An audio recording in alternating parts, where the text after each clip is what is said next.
Hey, Crisis Cast. Hello, Woody. Sour D, welcome. Jennifer. Hello, Jenny May. Thank you for being here. Hopefully you guys can hear me.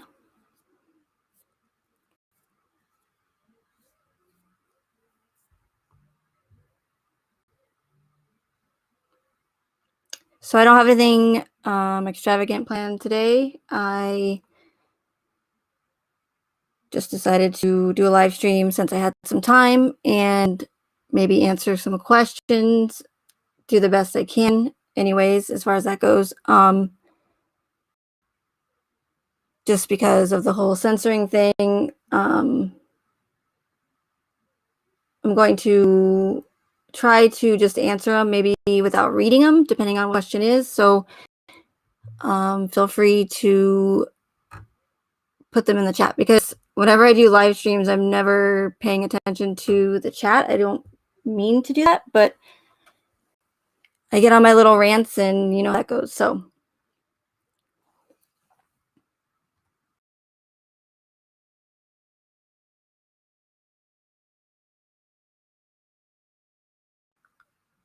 and I hope you like the whole lava lamp, background, but I figured I'd put something on instead of just seeing a circle with the T grayed out in the middle of it. So enjoy.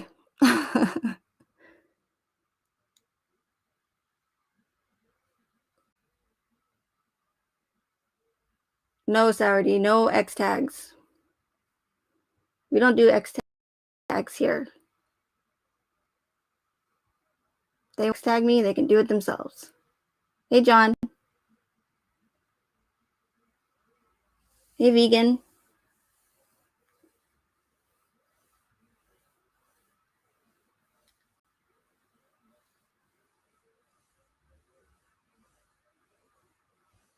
How old do you think I am, Crisis Cast?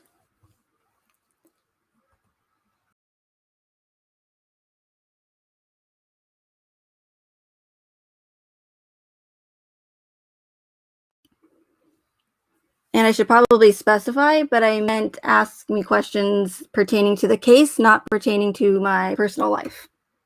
That's for a whole nother stream. So that's my fault. I should have been more specific. So if there are any questions, again, regarding the Christopher Watts case, feel free to ask away.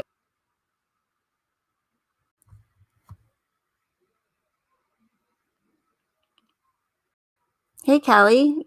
So glad you can make it. Yeah, I tried to do it earlier because I know that you're on different tones as well as others. So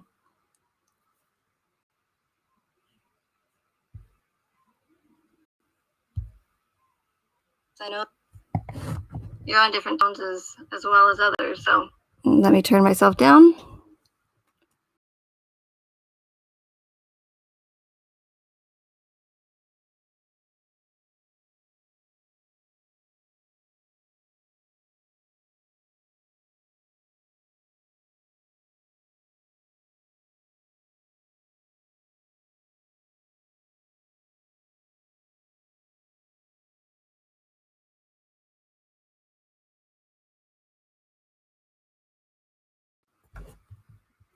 Does anybody else think when they hear themselves talk that they sound weird? Because I definitely think I sound weird.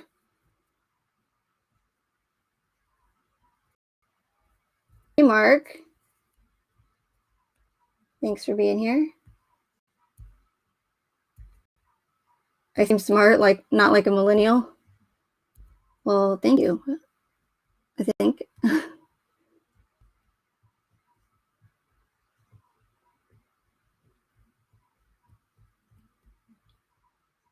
Hey, Edward. Why does the other channels have to blame NA and her son? I'm not sure. I think that there's definitely some inconsistencies with some of the things that Nicole Atkinson has said, and but that just adds to the inconsistencies that are all throughout the discovery and the Watts narrative. So I think that people have a right to question the inconsistencies, even if that shines a poor light onto certain individuals. I think we need to remember that, unfortunately, just because someone is a victim or is portrayed as a victim or a good person, it doesn't really make him a good person. I'm not saying that Nicole Atkinson is not a good person, but I'm just saying that I think a lot of things can be deceiving, and I think we need to remember that, especially with this case. Hey, Collins. Do I agree with the way they are going about the accusations? Definitely not. Again, my theory does not shine a good light on anybody that is involved in this case. However, I'm still trying to be as respectful as possible. And at the same time, still trying to expose the truth about this case.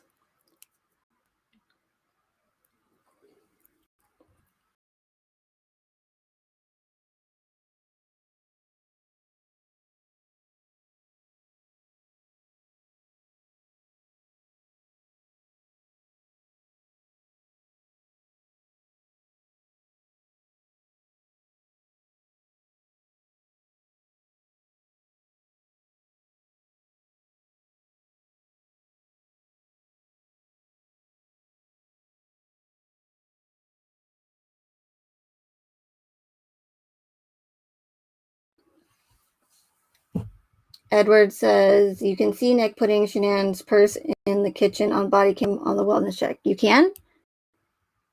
That's interesting. I don't remember. Maybe I remember seeing that. I don't know. I can't remember.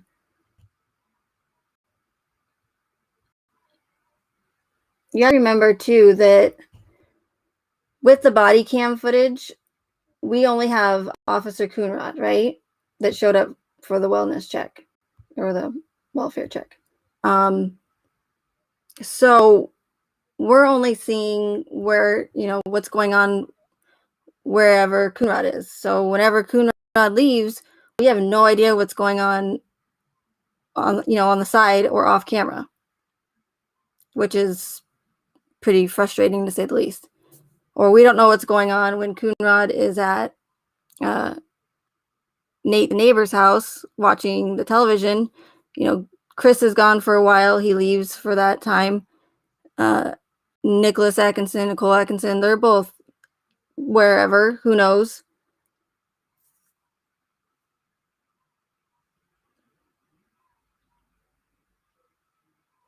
So what we're seeing on that body cam is all we get.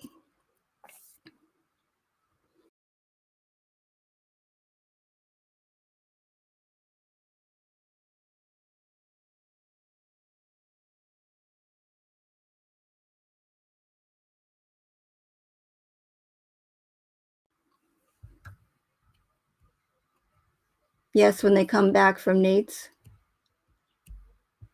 Is it when, Edward, is it when Baumhofer is there?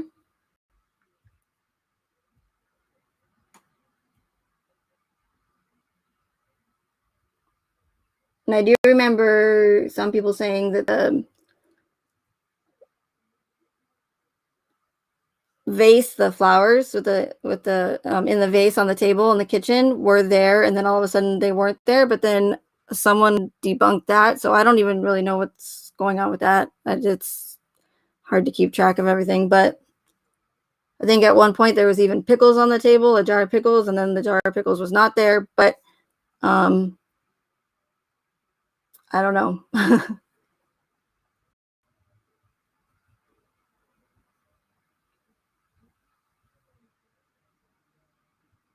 NA is at Bannister, and Nick walks in the kitchen with purse as cop goes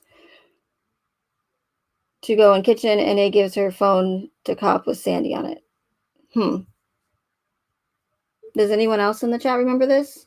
Do you have I would, if you can get a timestamp, I would love to see that, Edward.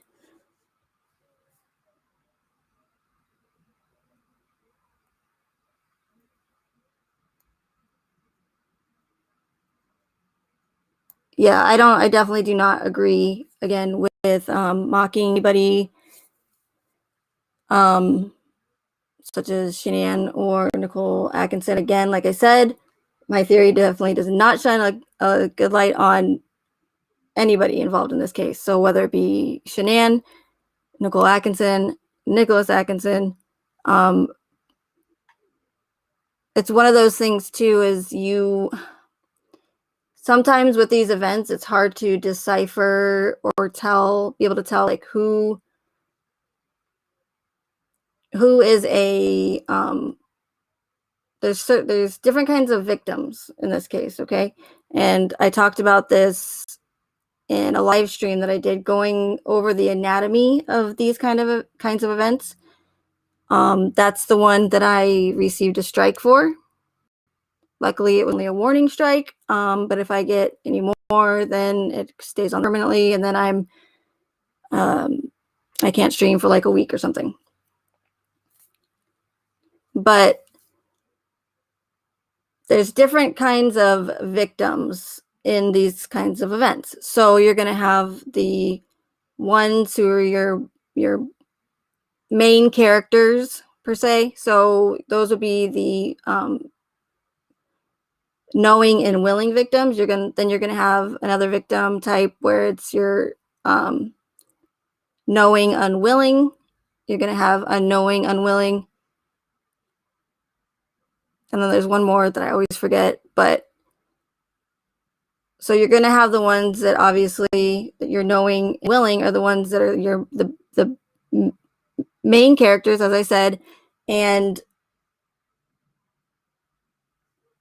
the ones who play specific parts, again, the main parts, they are doing it because they want to and not because they were forced to do it or because they were tricked to do it.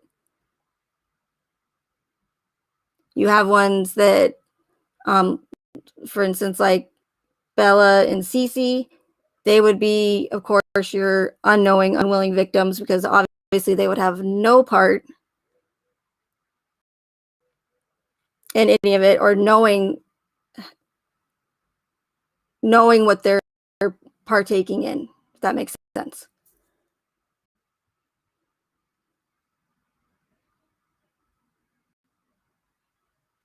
And then I think it was, where is it? I think it was John. John asked me, I think it was you. Do I think that the case is still open? No. Do I think that, well, definitely not Chris's. Do I think that there's a ongoing investigation on the side looking into Nicole Kessinger or coworkers or anybody else? No. This case will never be reopened. This case was done in order to push an agenda or agendas, specifically onto the public. That's done and over with.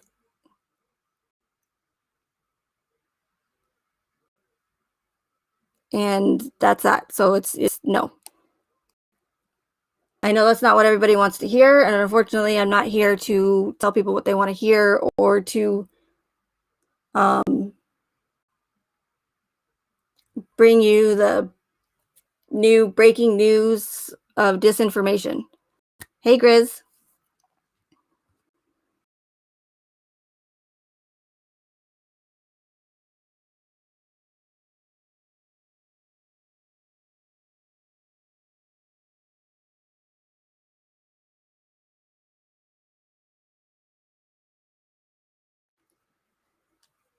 Jennifer Buckley says, I heard of a website, another channel, it's called Human Domain Solutions LLC. They said NK is pictured on the site. I have seen that video, Jennifer, and I think they may be onto something. But I don't personally believe that that's actually Kessinger in that image that they show. They do have websites like that that are specifically for orchestrated events. You can actually, believe it or not, let's say you wanted to, I don't know, I'm trying to think of a decent example. Say you wanted to, say your friend passed away, right? And let's say that this friend of yours is not, wasn't the nicest person per se in life, and but you felt bad, so you wanted to, you didn't think that anybody was going to show up for their funeral. This is probably going to be a really bad example, but so you wanted to have, you know, a decent uh, amount of people to come to the funeral. Now you can go actually to one of these companies and say, I want 100 or 200, I want to hire 100, 200, you know, actors to play family members, whatever you want, friends, coworkers, to come to my friend's funeral, and you pay them the money, and then they get a whole bunch of people to show up to your friend's funeral. I mean, there's literally companies out there that you can hire in mass amount of people for whatever you want, you name it.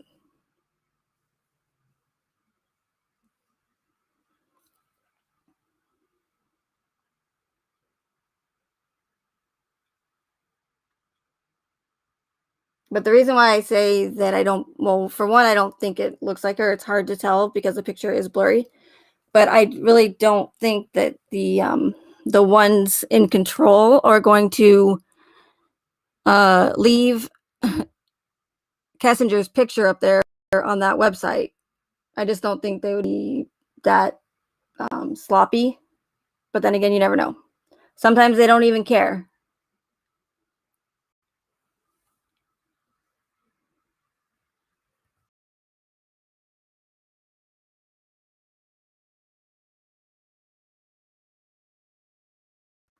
Thank you for the ice cream and lemons, Sour D. Appreciate it.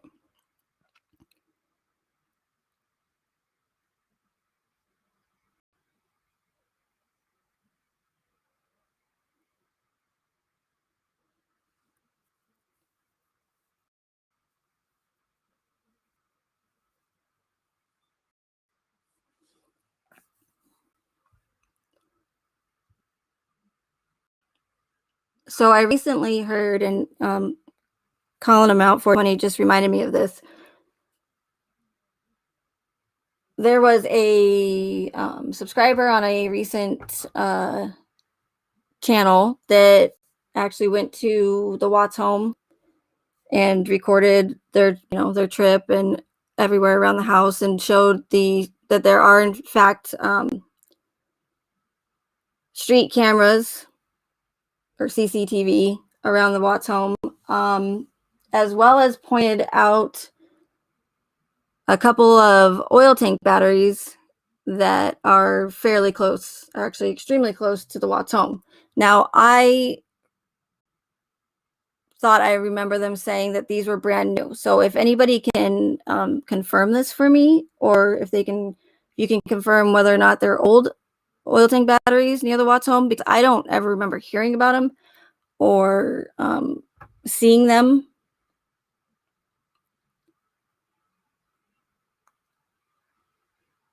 But if they are in fact new, I find that very, very interesting, to say the least. Hey, Dave.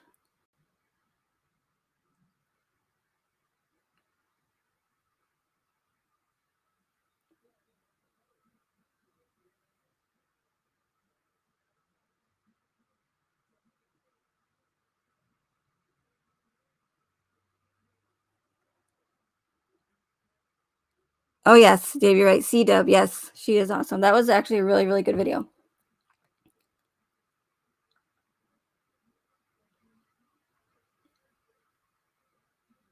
And there's a specific reason I am asking that, but also, do you guys remember in the, and I bring this up in my, where the Watts murder is a distraction video, but there's a part in the discovery where it mentions, I think they were interviewing from Primrose. I can't remember if it was Shannon or I can't remember who it was, but and she is explaining how Shanann had mentioned to her that her and Chris were talking about or thinking about moving. And she then goes on to say that she asked Shanann why they were going to move. And Shanann says something along the lines of, I'm not really sure. She goes, I'm not really sure. Something about how Chris had inside knowledge that there was going to be some new oil tanks or some drilling going on, like right next to their home. So knowing that those new tank batteries, or they might be new next to Watt's home, is rather interesting to me. Because again, with this case, 99%, or for the majority of it, I don't know, I guess maybe I shouldn't say an exact percentage, but the majority of what they show us in that discovery, or in this case, it means something, whether it be symbolic, whether it is to send you down a rabbit hole, following breadcrumbs, some sort of code. Maybe it means something.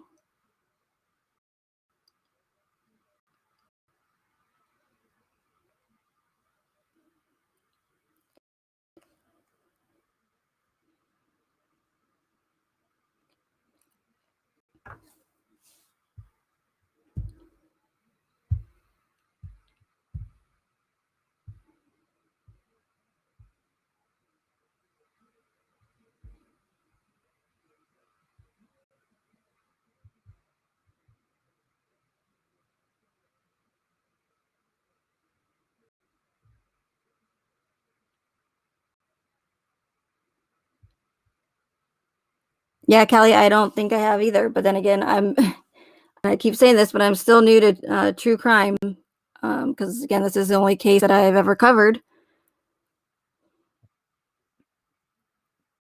But so I don't know like what the protocol is for adults giving or being interviewed with their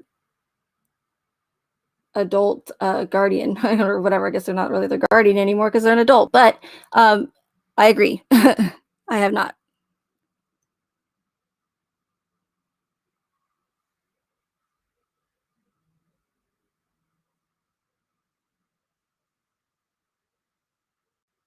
Hey, Collins, were you ever able to figure out that map? I know that map is, you're going to have the best luck with that website just because it's, I mean, it's, I think it's always updated.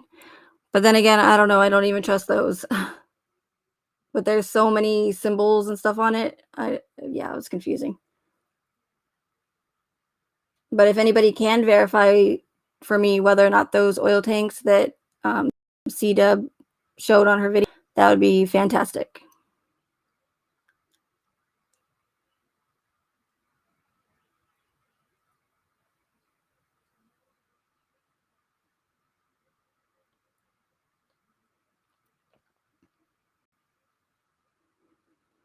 Any other questions?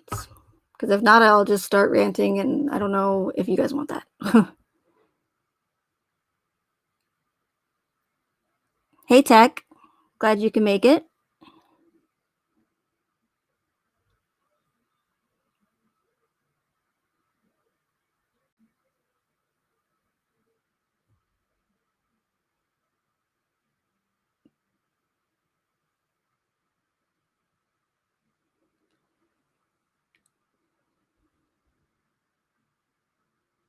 My Dave says, Megan, I know your theory is completely out there, but one thing is for certain, the cover up is real. Yeah, that's funny that you said that. My theory is completely out there. But yes, I do agree that there is 100% a cover up. I didn't think that for the majority of people don't realize how much deeper this case actually goes. It goes way beyond a cover up.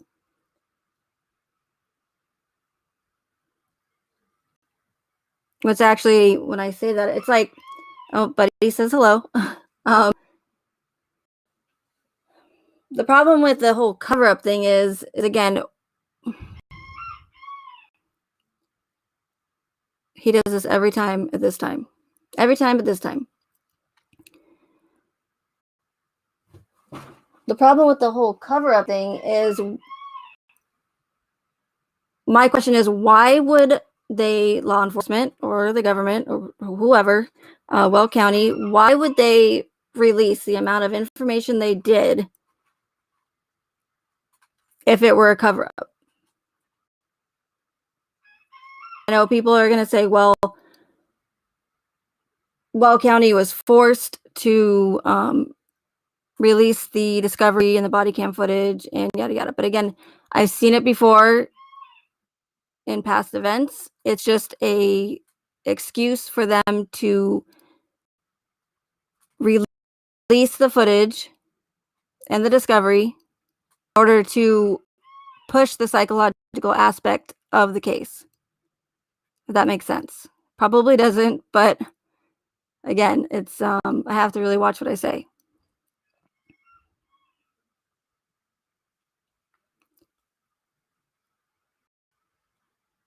But my point is, they're not going to release, in my opinion, they're not going to release the amount of information they did just to make, and I mean law enforcement, just to make themselves look incompetent. The reason why there are so many unanswered questions and why there's so many inconsistencies is, one, because when you're dealing with an orchestrated event, things are bound to go wrong. They're never going to be 100% perfect. That's when people start to notice the holes and the discrepancies and the inconsistencies in the case. However, there are also like so much information missing because it was done on purpose. The purpose of that is to cause confusion. It's to, again, send people down rabbit holes trying to figure out what the hell is going on with this case, because they've left us with so many unanswered questions.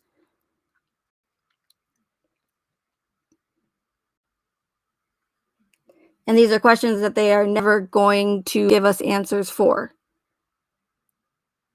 So that's when we all start digging into the discovery and trying to find the answers ourselves. But it's pretty much impossible because we don't, number one, have all of the evidence or the information, or I should say lack thereof, because there hardly is any evidence in this case. And you can't, how can you solve a crime or a case with only half the evidence? And again, we don't even know if that evidence is factual or information.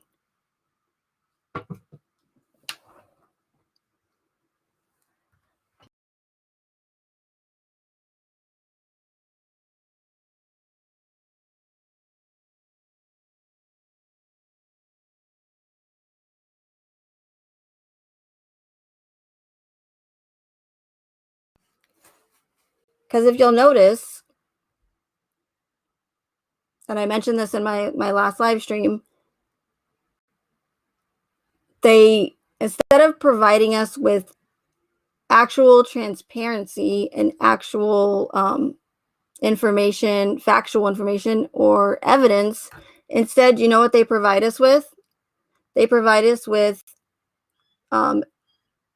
irrelevant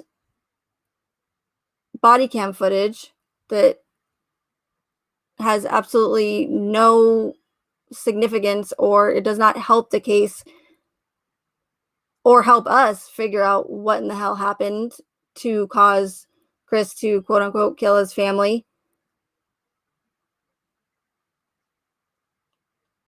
And I'm talking about, for example, the body cam footage of the Thayers picking up Dieter from the Watts home. I mean, that's like, I think it was either like 45 minutes or an hour and 15 minutes of Officer Kate Lines standing there being, in my opinion, quite rude to people coming up and asking what was going on. But anyways, that doesn't matter.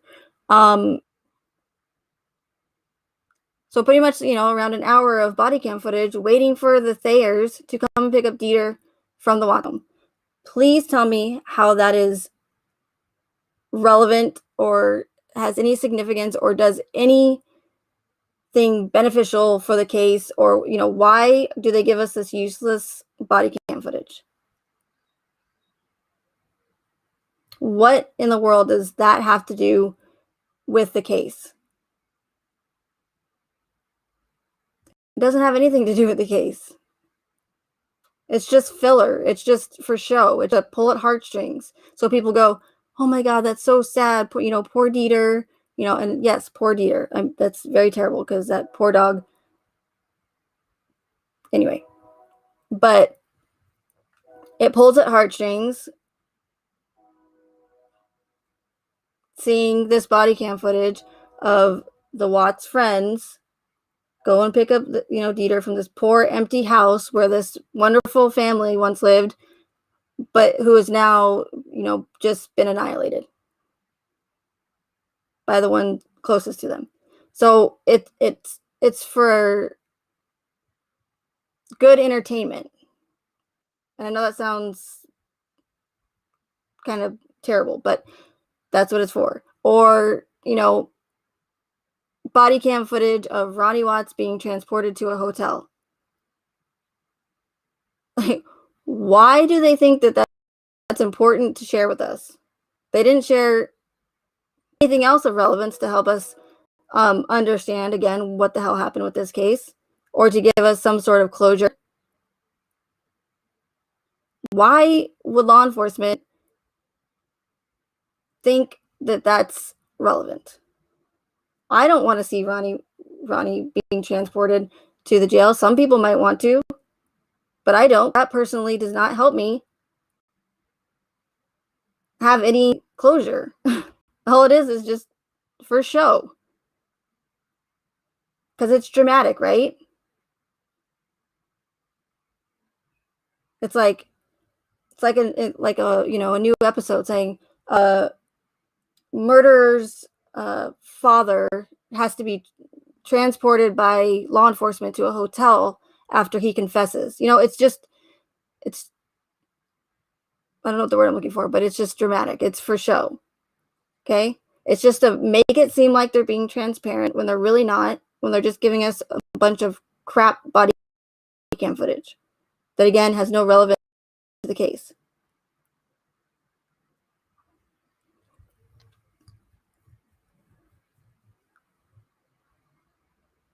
Or, as I mentioned before in the last slide, over 200 pages of letters, and most of them, and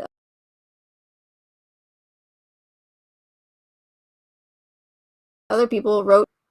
How in the hell does that have?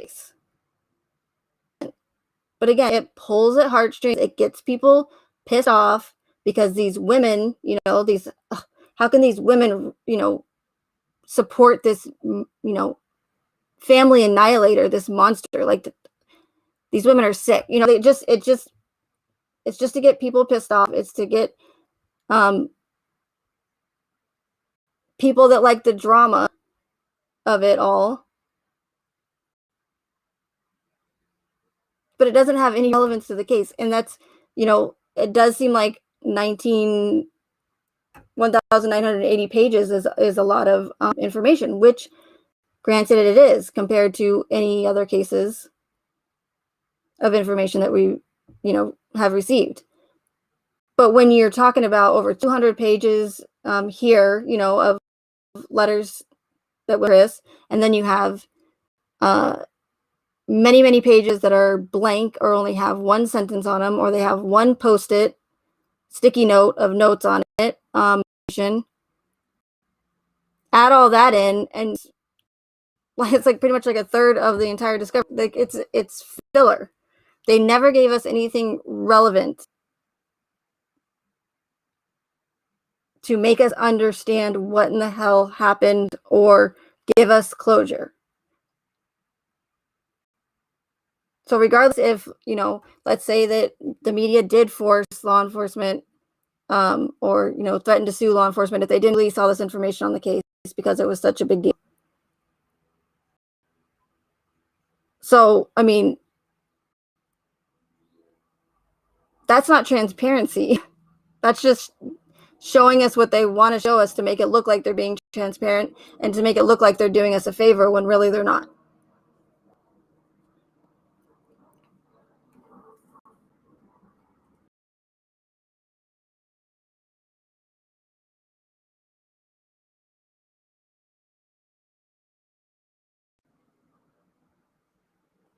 Hey, Jay Gotti. Nice to see you.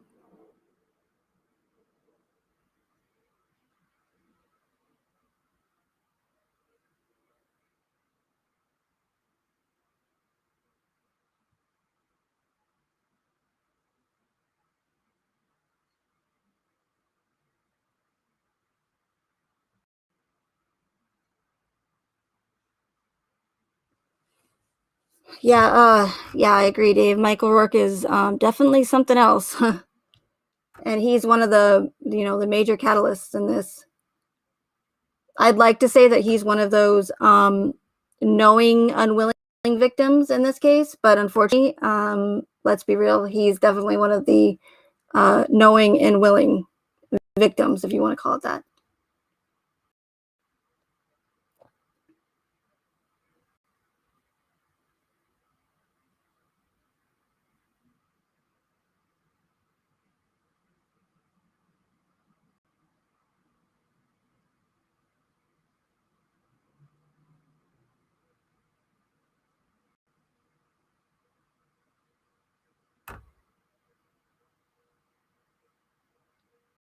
Just looking to see if you have any questions.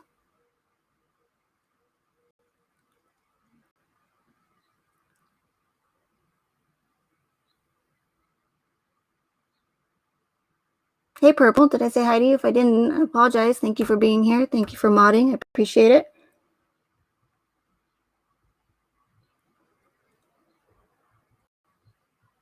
And Miss Jenny May as well. Thank you.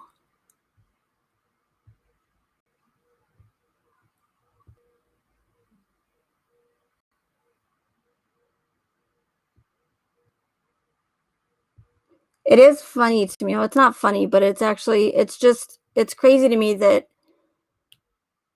there's so many people and channel creators that are covering this case who will say how they have an open mind, how they're open to all theories.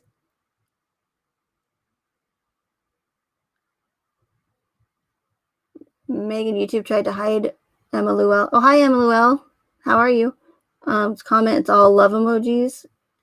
I don't know about that. I might be a thing I have, but I don't think I think I turned all my StreamBot settings off or ReStream. I don't know. I'm not sure. If I apologize, MLL.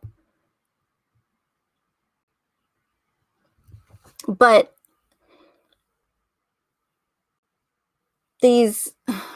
anybody who says that they are open-minded and they are willing to look at all possibilities in this case. I don't know how many times I've heard that. That they listen to all theories, but then the minute that I, even for a second, try to mention my theory in a chat room, why is it that mine is so ridiculous, or why do people get offended by it so much, or why do they immediately discredit it when they just got done saying how, open-minded they are and that they're willing to look at all perspectives on the case?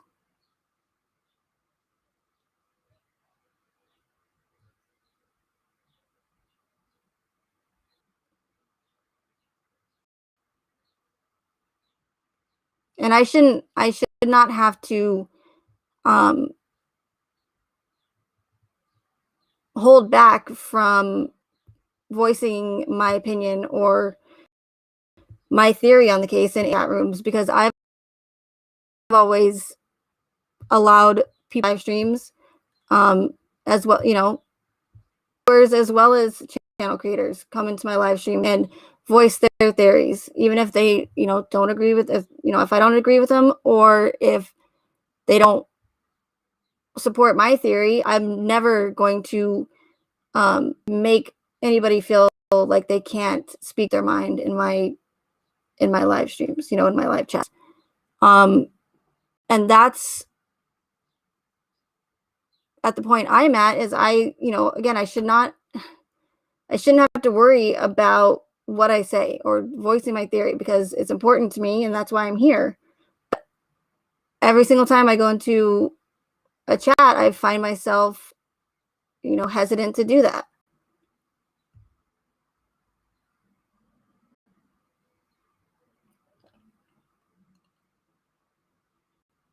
So what I want to know is, why is it that people will say that they're so open-minded and will look at all possibilities, but no one's willing to look at mine? Not no one, but the majority of people do not want to hear my theory. And if it's so ridiculous, then why do people get so upset? And how do they know that it's impossible if they don't even hear me out? Okay, Dave, thanks for coming. Appreciate it.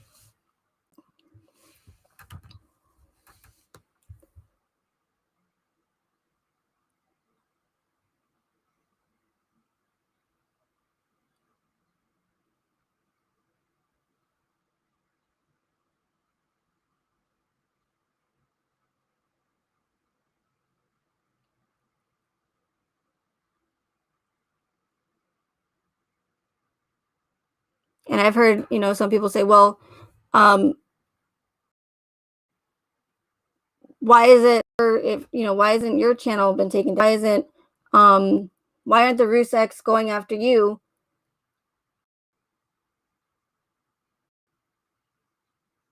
Or the Watts or anybody else? I don't know.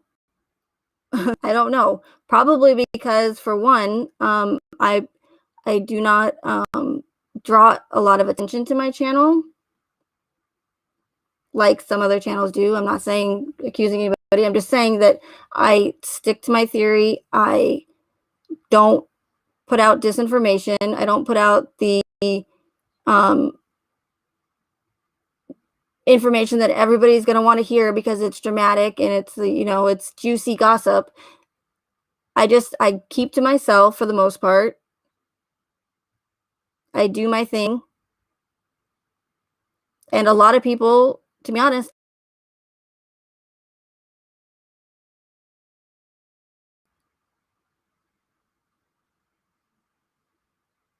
and luckily I have not had a lot of harassment. That doesn't mean I haven't had any. But I think it also has to do with the fact that for the first year and a half, actually, covering this case, I held back and I wasn't as transparent as I probably should have been. But again, I was trying to be respectful to the victims. Again, even though my theory does not shine a good light on them, as I said earlier, there's still a way to get the truth out there, but still be respectful.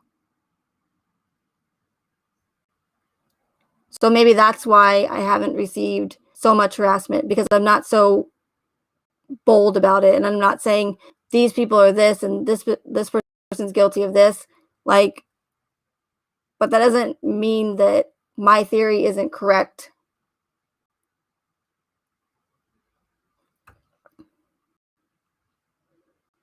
And if my channel was a lot bigger, probably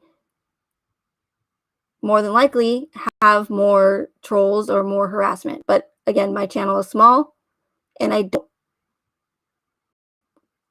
draw that kind of attention towards my channel, if that makes sense.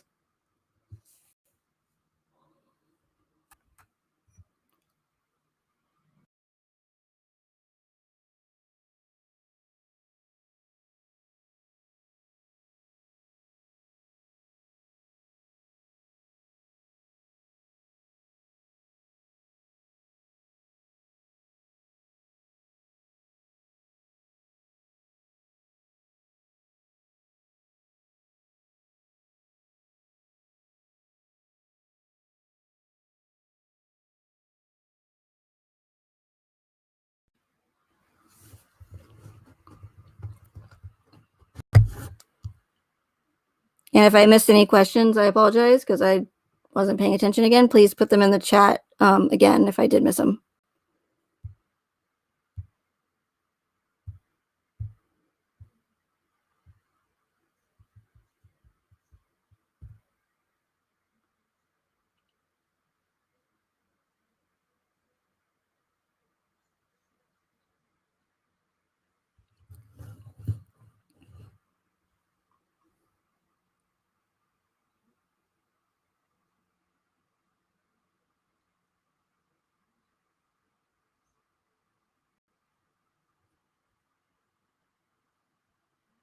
But, you know, even I am respectful, and I just, I'm going to tell you what, it doesn't matter. And I think it's caused a little bit of issue because some of the channels that I do, or some channels I do actually moderate for.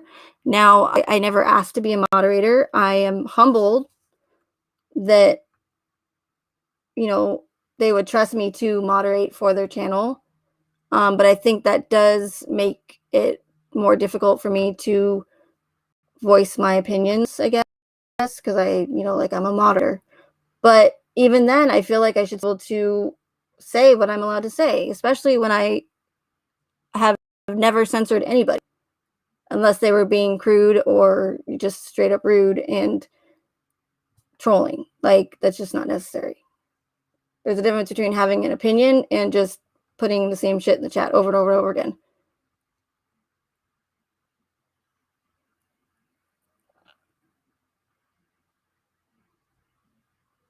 But there's one channel in particular that I stopped going to completely because the minute, every single time I would voice my opinion, oh boy, I tell you what, I would hear it. I would hear it from that channel. So I said, you know what? I don't need to be here then, because I don't want to feel attacked every single time I bring up my theory or I disagree with what the channel creator is saying, even though I do it respectfully. But that's the kind of stuff I deal with all the time. But I can, I could go into whoever has a live stream next after this. I could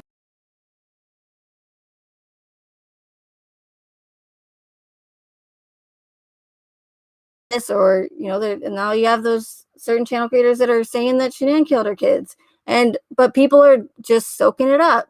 A lot of people are angry about it, yeah. But then you have the other half of people that are just like, well, maybe she did, But then I'll tell you what, the minute I say that this case is orchestrated and that that we've all been fooled, oh boy, I'll tell you what.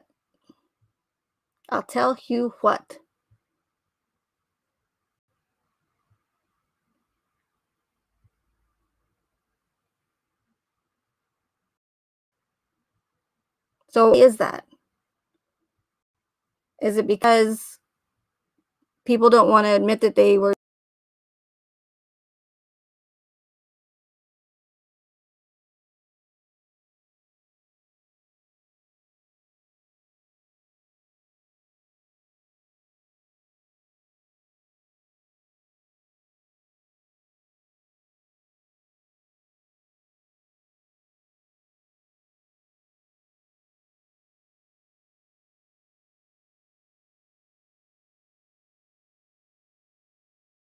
being in a bubble and just pretending like everything's okay?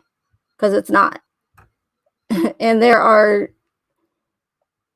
some really, really corrupt, shitty people out there.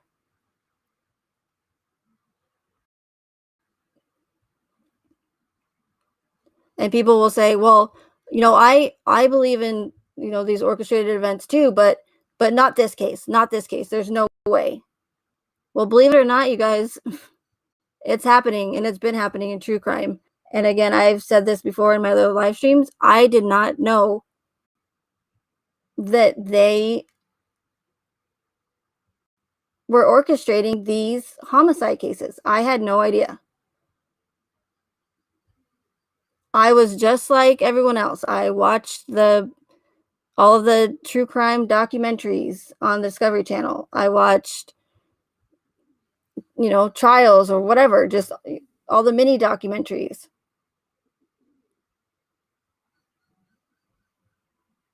But now that I know that they are actually doing it for these high profile homicide cases. Now again, am I saying that like murder is not real because I know that someone's going to do that? I know I'm going to get a comment that says, "Oh, so you're just saying that murder is not real and murder no, that's not what I'm saying, because you're going to have those people that are going to put words in my mouth. So I got to make it clear. I'm saying that I would be cautious of any of or most of these high profile murder cases who, for whatever reason, get this mainstream attention, and it doesn't even matter how much money the family has.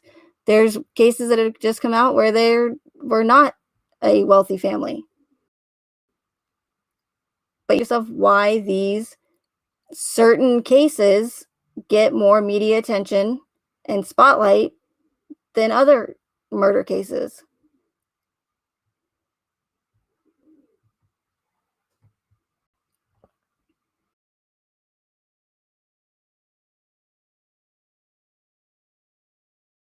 Sir, how are you? Thank you for being here. So again, I was just as shocked to find out that about this case. And I just happened to, I think, fall into it by, I don't want to say luck, but the reason why I started making videos on this case, how you guys have never seen me before make videos in true crime, for those of you that have been around, is because I started noticing the characteristics that I've noticed in other major tragic events that have holes in their narrative that don't add up, that have more questions than answers. I had no idea. I had no idea that they were doing it in these high profile murder cases. But I figured it out because I started noticing those red flags.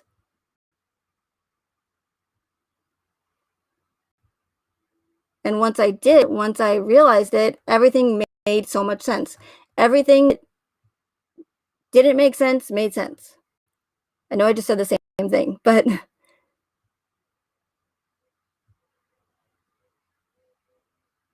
and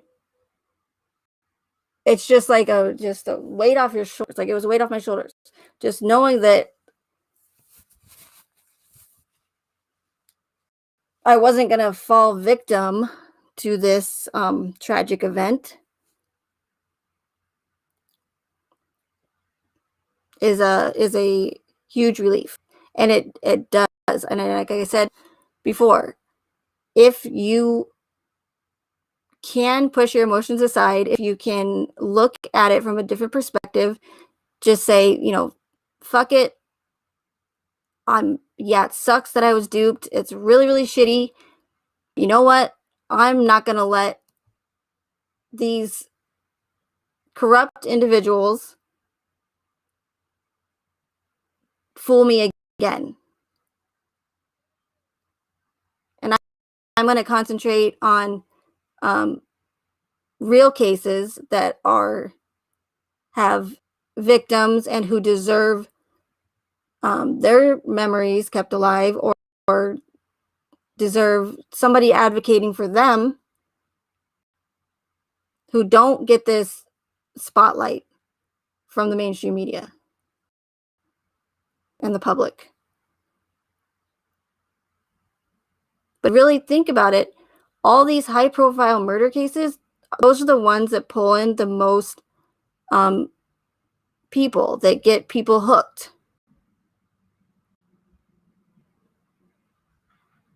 And they're done for a reason. They are made mainstream for a reason. Now, I was thinking about it today, and I know I've mentioned this before. Even though I list all those red flags, you're not going to necessarily have every single one of those every single time. But you are going to have the majority of them. Or at least if, you start to see 1, 2, 3, 4, going on 5 of these red flags in one of these high profile homicide cases, that's when you need to at least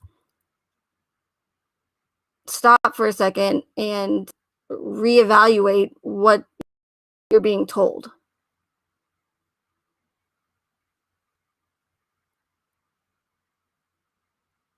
And if you do that, because once you, like I said, once you are aware of how these people operate and what they do and their little tactics, they're going to be very or fairly easy to spot. It might not be right away. You might notice, a couple of 13s of numerology, occult numerology here, or some occult symbolism in this one. And then maybe you notice that this one gained widespread media attention in just days, or here and there, but at least you'll be aware of them and you can reevaluate what you're being told. That's the right word.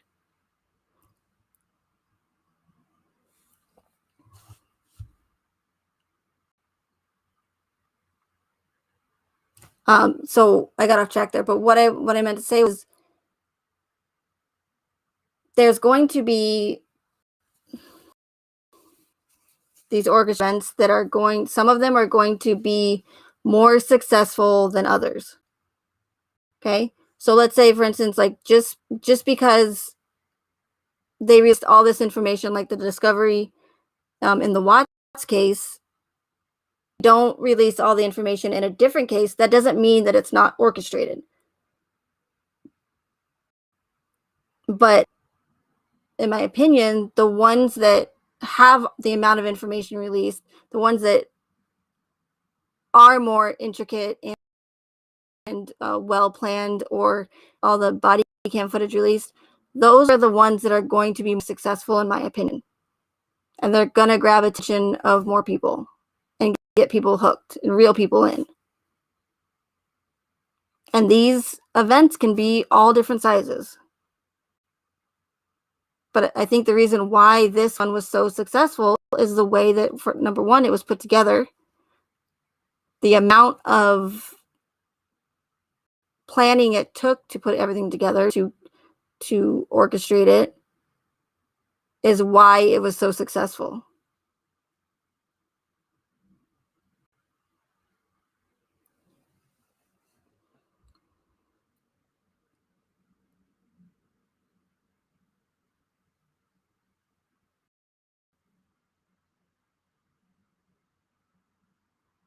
And you have to remember, if you keep going, find yourself going back to the whole, but how could they do this? How can they get away with something like this? They are legally allowed to lie to us and push propaganda. Whatever they want, they can pick up whatever they want.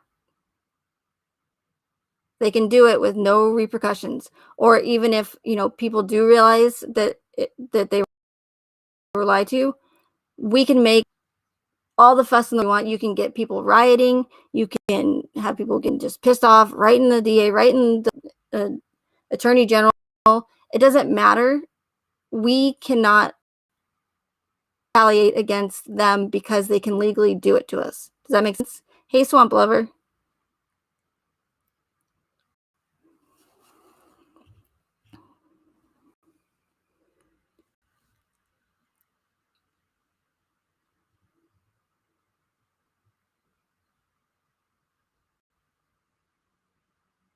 It's called the Smith-Mundt Modernization Act of 2012.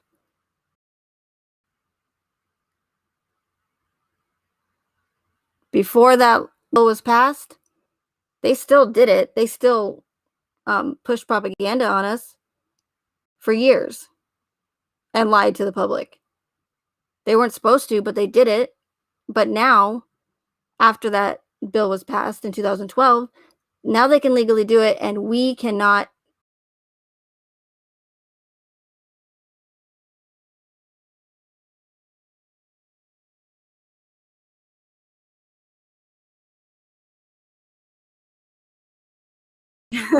Okay? I'm not telling you to listen to me, but I'm just saying, unfortunately, there's no way to stop what they're doing. Okay? That's just, there's nothing we can do about that.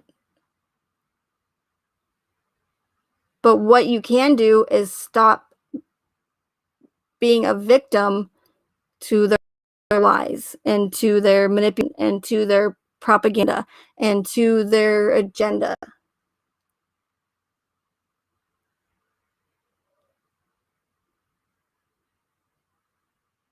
And maybe the more people that are aware of what's going on, the harder it's going to be, hopefully, for them to push these agendas on us and be as successful as they have been in the past and are now.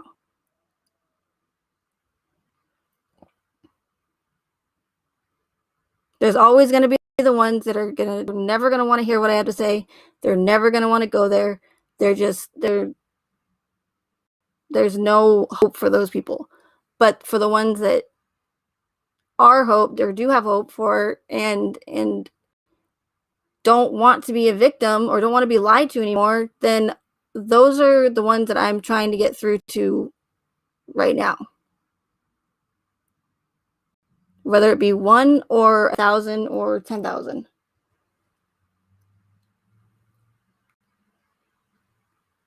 Because again, I can go into any of these other truth forums or channels or chats, the ones who are covering these other big tragic events,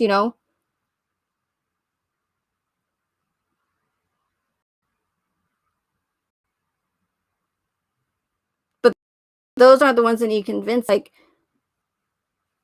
people in the true crime community who've never even heard of an orchestrated event or the psychological aspect of one. Those are the that need convincing.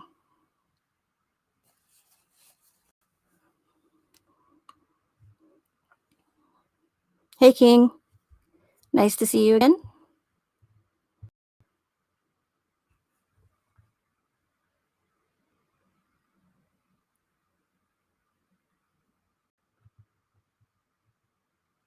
Hey, Laurel.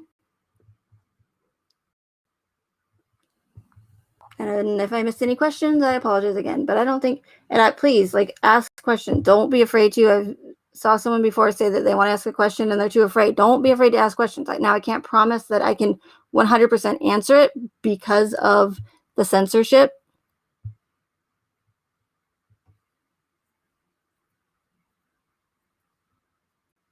I might not be able to, but I will do my best because, again, I want people to be interested. I want people to, again, ask questions. And I really, for the most part, I don't get people to ask a lot of questions. Now, do I know every aspect as to who, what, where, when, why, and how? No. Do I know that it's 100% orchestrated? Without a doubt.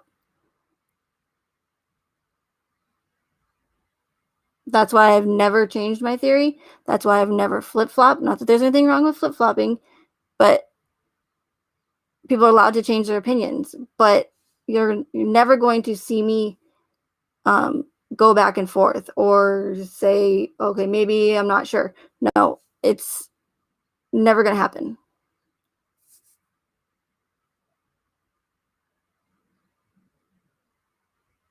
And even though sometimes I may not sound confident in what I'm saying, it has nothing to do with the fact that I'm not confident. It's just I'm not a great speaker. But you guys know that. So please don't confuse, that with confidence.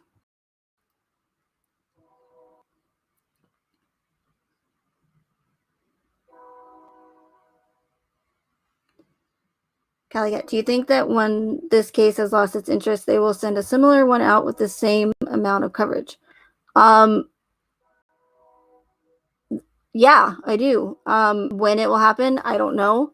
I know that there are other ones that have just in the past, after the Watts case, and even now, that are high profile and they're there to push an agenda.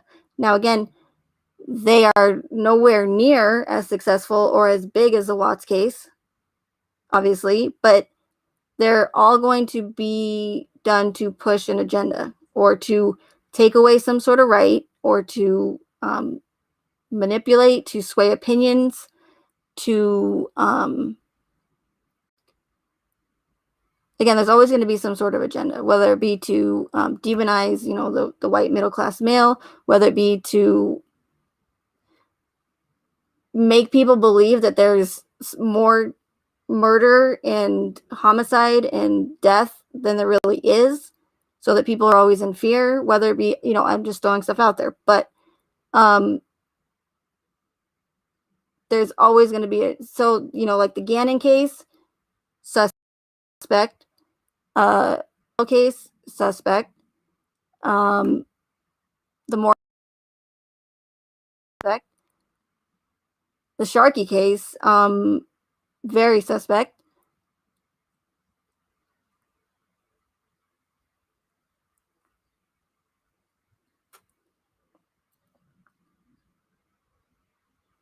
And those have all been, high profile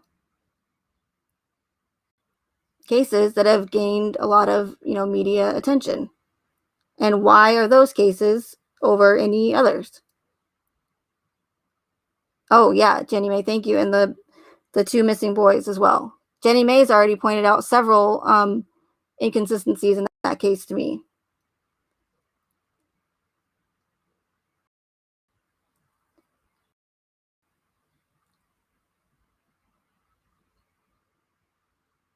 And I want you guys to be doing, I want you to, again, remember these red flags.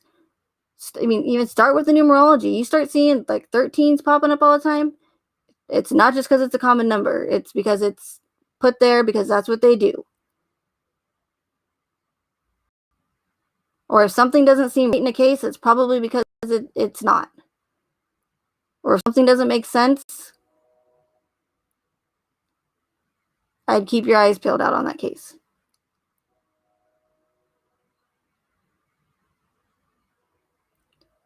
Laurel, you're cutting in and out. Yeah, I don't know why. It's only with ReStream, but ReStream is the only one I can use that I can multi-stream on DLive and on YouTube. So I do apologize about that. But it's not my microphone. I know that.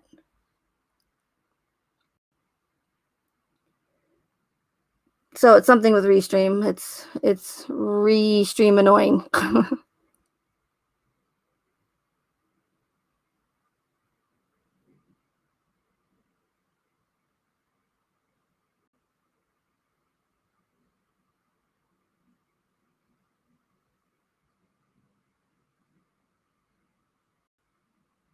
So, for instance, I believe that the Watts case was, or started being planned. Is that the way we say it? Its production began years in advance. Okay, so I'm talking about all the way back to probably at least 2012,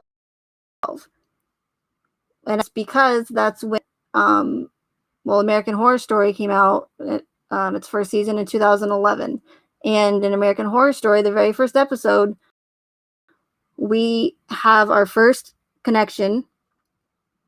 Actually, even the title of the season, Murder House, right? And I've mentioned this before, but there's a news article, and there's even a video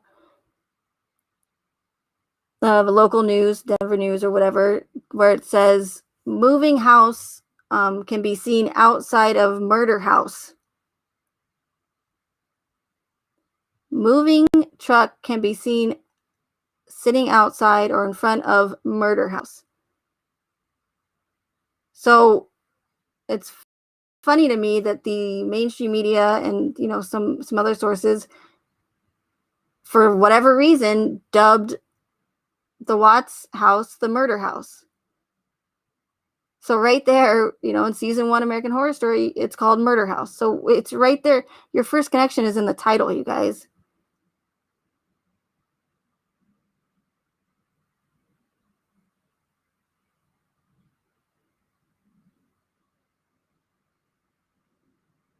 Then you have one of the characters in the opening credits of Murder House saying, what's going on? They're having lunch with a friend, and they say, what's going on? And they say, I don't, we're going through problems, everything. And then says, weird about the new house, weird about renovations, weird about having another baby or having a baby. I don't even think they want to have one anymore. And we know in the Watts narrative that, Chris started acting all weird, and then they told us that Chris was questioning whether or not that he wanted to have Nico or not. And then the character even goes on to say that they think that their partner's cheating.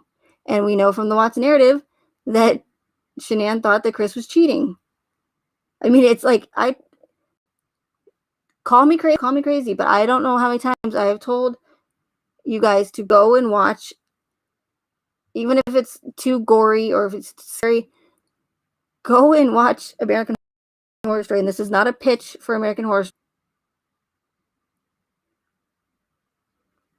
but if you watch that, and if you guys all know the case like I know you do, watch it from season 1 up until the last season. I will be very surprised if you didn't have a different outlook on this case. And you know what is crazy? Is they literally tell us what happened to Shanann in the show. They tell us. That's the crazy part, guys. They tell us everything.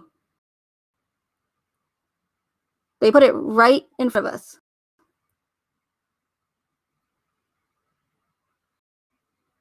That's the crazy part. And the majority of people will have no idea.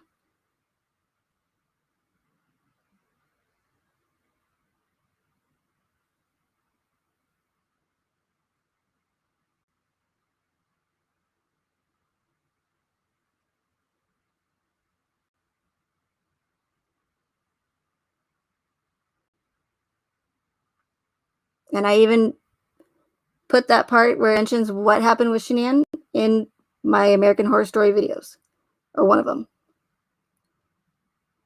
That's the 1984 one. And you might go and watch it and you might say, Megan, that's ridiculous. That's no way. That did not happen with Shanann. And, call me crazy all you want, guys, but they literally told us everything you guys need to know about this case in American Horror Story. So all the unanswered questions, the only thing you're not going to see mentioned by name in that case, in that show, is Nicole Kessinger. Hey, 777 Jack. Because for some reason there was some sort of agreement or something that, Nicole Kessinger, thou shall not be mentioned in any of these documentaries or anything, and she's made to look like a hero. Why do you think that all these documentaries, all these for the mainstream media or Netflix or just any of these, how come they never mention the fact that Nicole Kessinger deleted her text messages? How come she was made to look like she had bombshell information on the case? Because the mainstream media is in on it. They're in on it. They're there to push the narrative onto us, deep into our cerebellums. And once that's done, that's it. That they did their job. But the whole social psychological aspect boils down to social media and to the true crime community, and that's why it's been going on as long as it has. And of course, it doesn't help when you have these other channel creators who are just pushing out disinformation and giving everybody false hope that this case is still open, that there's still that there's going to be arrests being made. There's never going to be open, you guys. But as long as you keep giving views to these people and believing the BS, they're just going to keep doing it. It's going to be like the case that never ends.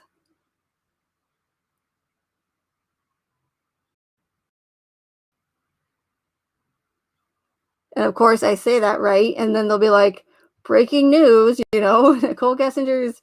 That would be my luck, but I've seen it not happen before. I mean, in other events.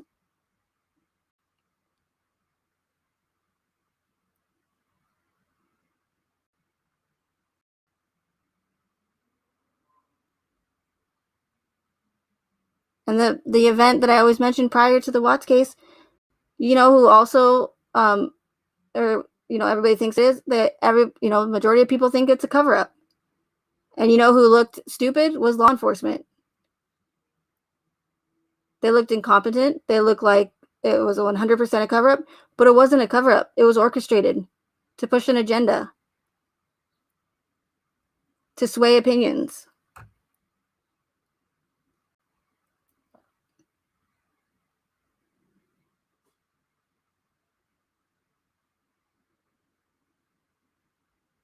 You like the pink bubbles? Oh, good. I figured, like I said, it was better than staring at a gray letter of a T. Boring.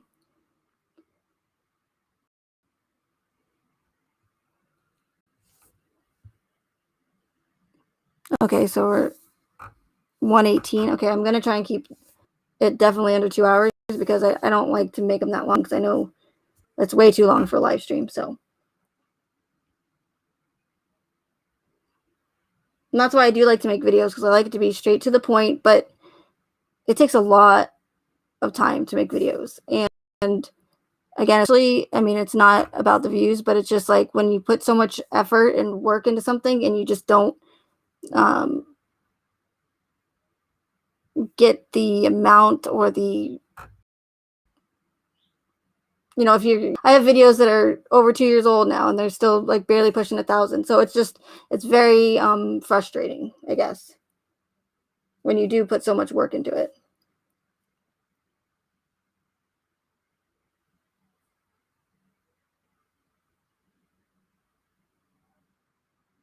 And a lot of people will say that the Watts case is small. It's just a homicide case. It's not going to affect it. Like, no, this case is huge, you guys. Again, the amount of information that myself and some others have found with their help is overwhelming. It's overwhelming.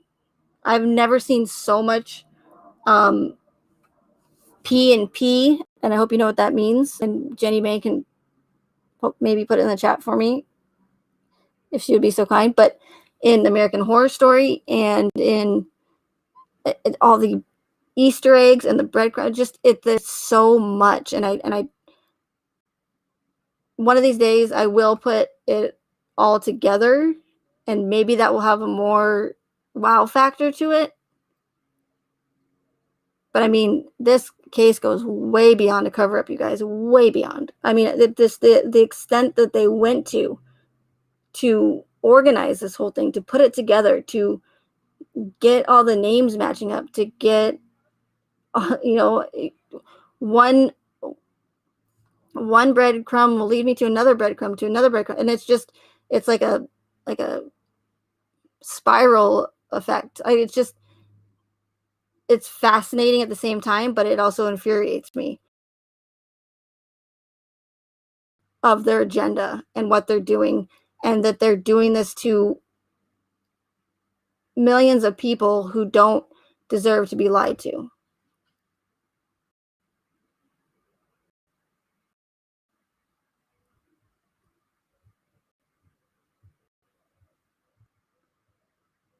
So some might think, and these other truthers that cover these bigger tragic events, they might think it's insignificant because it's just a little homicide case. It's huge. They told us what was going to happen with what's going on now. I wish I would have been able to know that back then. But even if I did, or, I wouldn't be able to know that then. But even if I did, do you think anybody would believe me? No. But they do. They tell us what they're going to do in the future. The case before this, the event before this, I do have a P.O. box, Mark. Why are you being so bossy? Why do I need a... Mark's like, Megan, get a P.O. box. Right now. But in the major event that was orchestrated before the Watts case, they told us, you guys, they told us that it was going to happen in Colorado. Okay? And I know you think I sound crazy, but I guarantee you I'm far from crazy.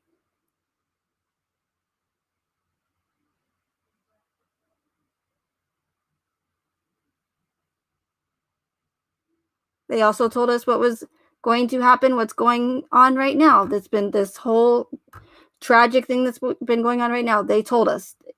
In the Watts case, they told us it was going to happen.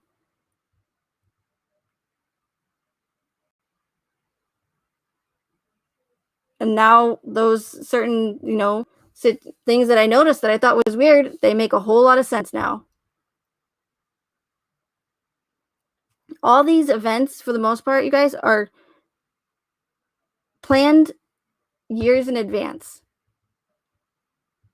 So they know that all this is going to happen before we do. They're all planned, they're all orchestrated, they're all to push an agenda. Now, whether or not you want to learn how to spot these, or if you want to stop being victim to them, that's on you. I can only give you the information, and what you do is on you. I can't force anybody to see the truth. I can only provide the evidence, and I think that I have provided way more than enough evidence. Okay? It's no coincidence that several of the officers involved in this case all bear the same name or similar name as other murderers and high-profile serial killers, okay? It's not a coincidence.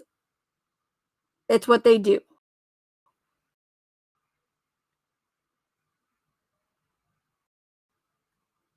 It's not a coincidence that one of the troopers' names on the case is Officer Ted Bundy. Okay, Ted Bundy, you guys. Please think about how ridiculous that is. Yes, is it Ted Bundy? No. But I think even though they do put it right in our faces, they're not going to be that obvious. They're like, oh, okay, we're going to name one of the people on the case, on the Watts case, Ted Bundy. But then you have Trooper Otto Wilson. Otto Wilson was accused of killing 2 hookers. Accused and charged or convicted of killing 2 hookers. So that officer has a first and last name the same. Not just the first name or not just the last name, but both. And now, when you have, let's say there's just, forget the other ones, and let's say that you only have in the case just Otto Wilson. Is that a coincidence, or can that be a coincidence? Yes, of course. But you have to take into consideration all of the other ones in the case. It's not just that one. It's when you start to see 1, 2, 3, 4, go on 5 names. That's when it's not a coincidence anymore. And that's when people need to wake up and see that we're being, that they're mocking us. They're putting it right in our faces and they're mocking us.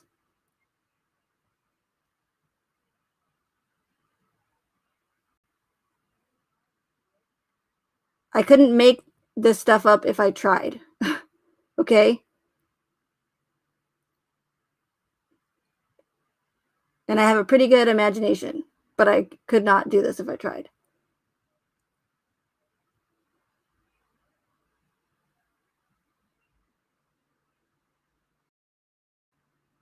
it's okay, Mark. I'm just giving you a hard time.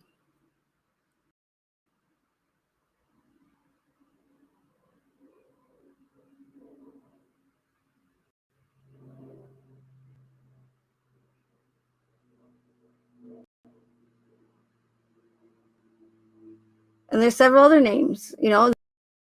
Then you have Officer Katie, always saying that wrong, but they have Serhii Tak. You know who Serhii Tak was? He is a Ukrainian serial killer who killed 23 women in Ukraine. So that's three. That's three that I've already mentioned. And all I had to do was just look up the name of these people, and it was just a one-step search. And boom. Serhii Tak killed 23 women in Ukraine. Officer Kenneth Dahl, Ken and Barbie doll killers. Paul Bernardo and what is it? Carla Homolka, or whatever her name is. And believe it or not, there is quite a few Kenneth Dahls in this in the U.S. However, you have to take in consideration and remember the other ones and add it to them. You know, it's not just Kenneth Dahl here, and I'm just saying, oh look, guys, see Kenneth Dahl, the Barbie, Ken and Barbie doll killers. That would be ridiculous. But I'm giving you now how many examples now? When is it going to stop? How much is it going to take for people to realize that it's not a coincidence? How many more examples do I have to give? How much do I have to show people for them to realize that it's not coincidental anymore? It's on purpose, and that they are mocking us.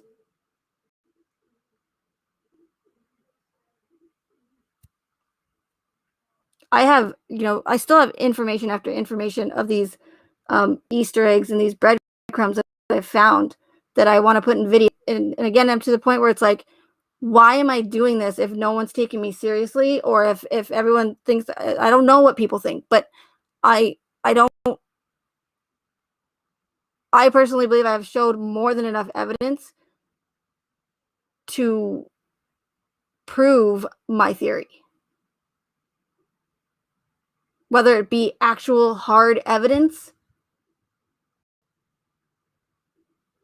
maybe it's not that, but it's in the patterns. I'm trying to show you the evidence I'm trying to show you is in the patterns and in the names that are all, they all share serial killer names, or that the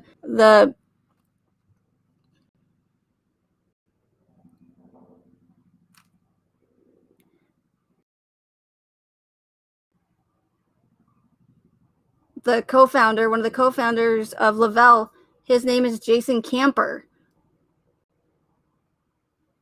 You have Friday the 13th, and you have Jason who killed campers.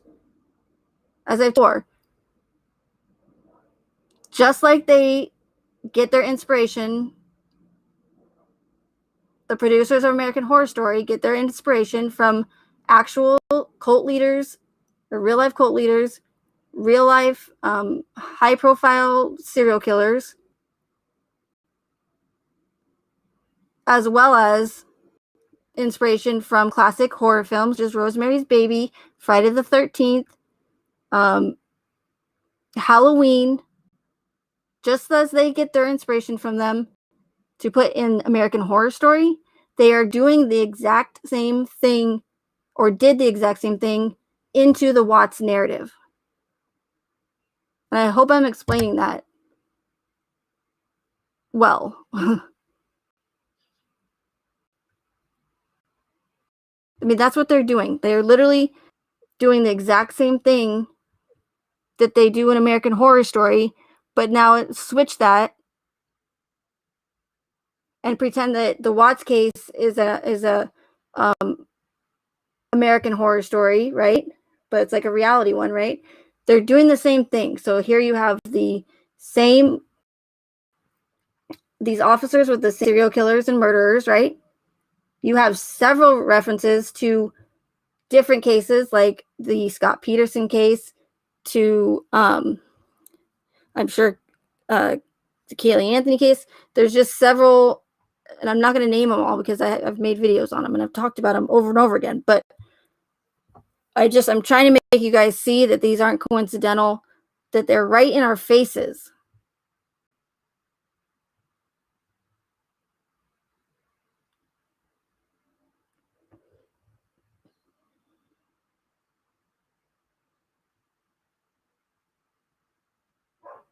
Or that Shanann visited Phoenix, Arizona. That's on the 33-degree parallel.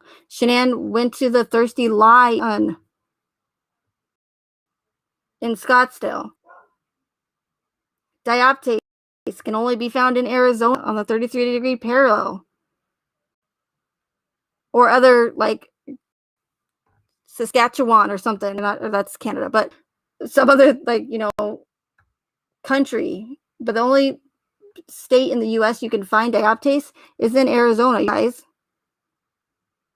And they put that it was so important to law enforcement to let know that Chris Googled dioptase, but didn't think it was important enough to ask him why the hell he Googled dioptase in his, excuse me, in any of his interviews.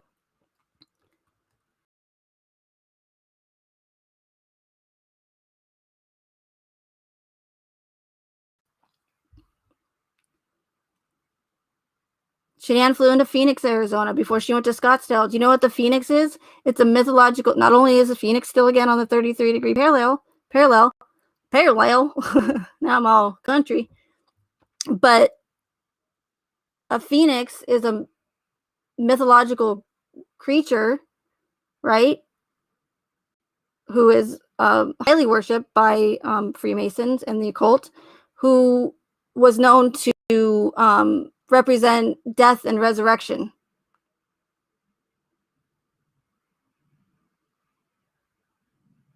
And you know where you can find dioptase specimens in Arizona, you guys? You can find them at Shannon Mine. Shannon Mine. Do you see these little breadcrumbs that they leave for us that I was able to find just by simply searching for dioptase?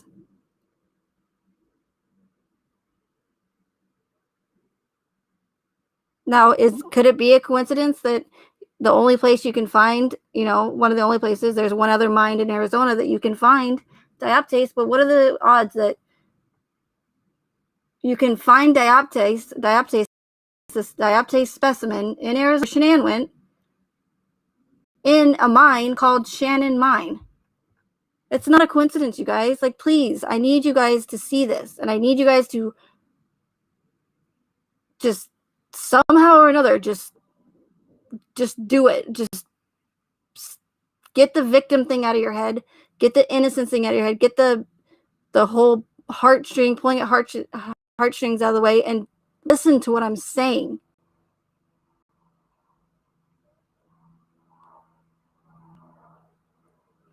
Because as far as I'm concerned, I'm the only one, in my opinion, that's making any sense of this. I don't care how crazy my theory sounds. People can be deceiving. Things can be deceiving. Just because you see it on the body cam footage doesn't make it real. How many times do you go and watch movies? How many times do we watch movies? How many movies do you watch a month? That where you see crazy stuff that you wouldn't think, like, oh, that's crazy. But does it make it real? No, it's because it's a movie.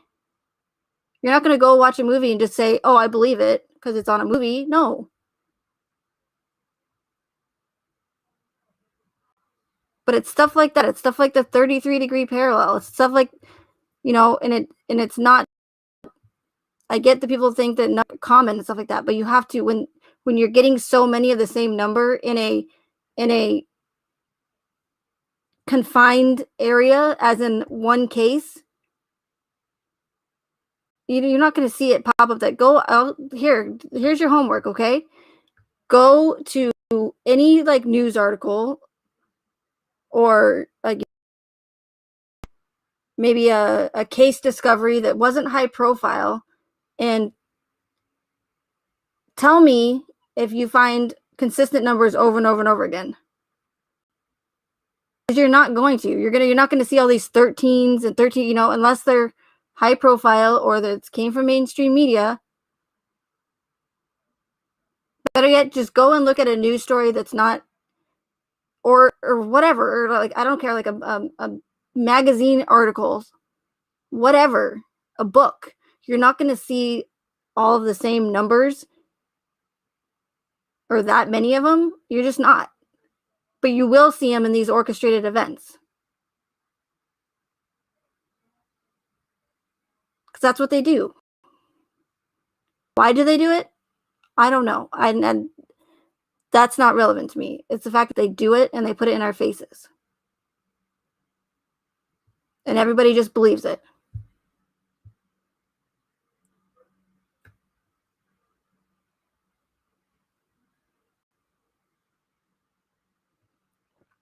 Look at the statues that I pointed out in my video in the Watts home that look just like Baphomet's,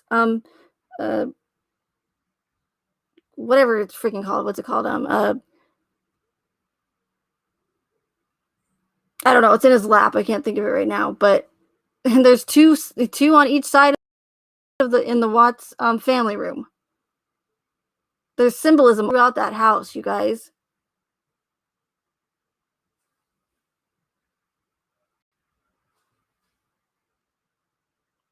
Now that might be a little bit more difficult for people to see, but the stuff like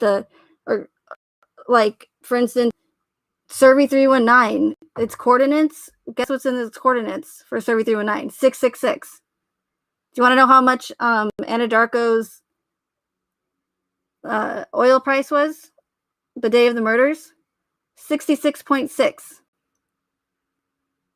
How many times does 666 need to pop up for people to see that it's not a coincidence, that it's there on purpose? You know how easily anybody can go on to the stock thing and make it the Anadarko stock price 66.6? Very easy. It wouldn't be difficult at all.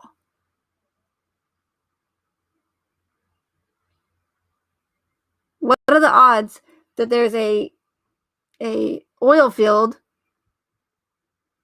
called Wattenberg and there's a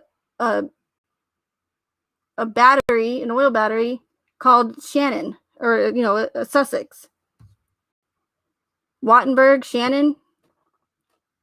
It's not by coincidence, you guys.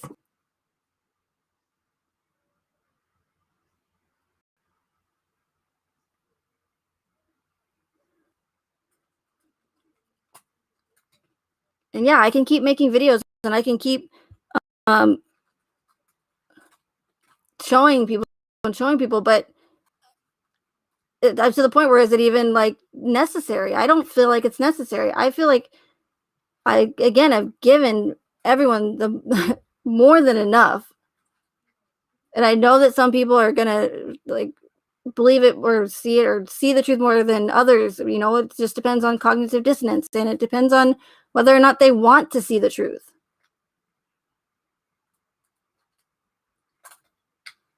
If I could right now, I would play you 2 clips from American Horror Story, because the character in them, there's 2 clips and he literally tells us in the first one what explains everything in the Watts case. And just in 2 minutes. The other one explains everything that's going on now with all the chaos, the BLM, the rioting,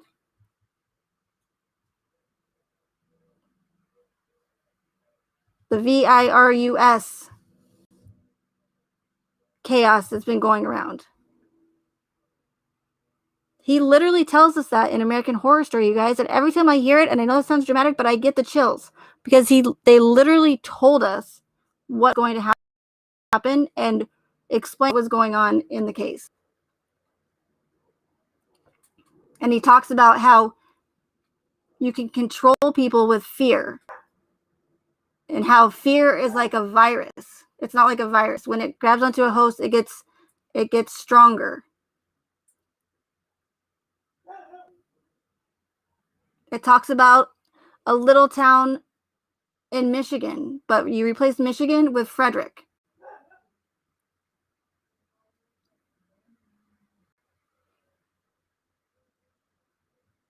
He talks about, in the next clip, in a different season, he talks about how people want to be controlled through fear.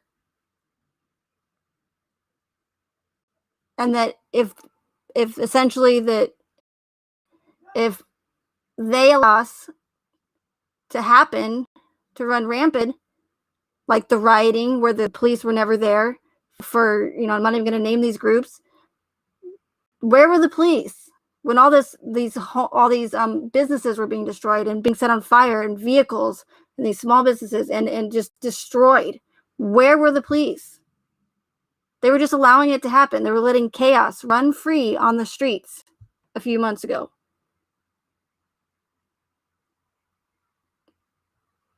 The character Kai literally talks about that or mentions that in the show, because they believe that is essentially they let chaos happen and all of this hate, that we're going to essentially give them full power to control us. So you have that Hegelian dialectic, okay? The problem, reaction, solution.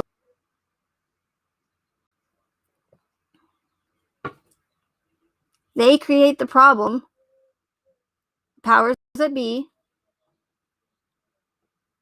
We then react to that problem because we're so upset. Oh my God, something needs to be done. So we turn to them for a solution, not knowing that they were the ones who actually created the problem in the first place, and essentially beg for our rights to be taken away.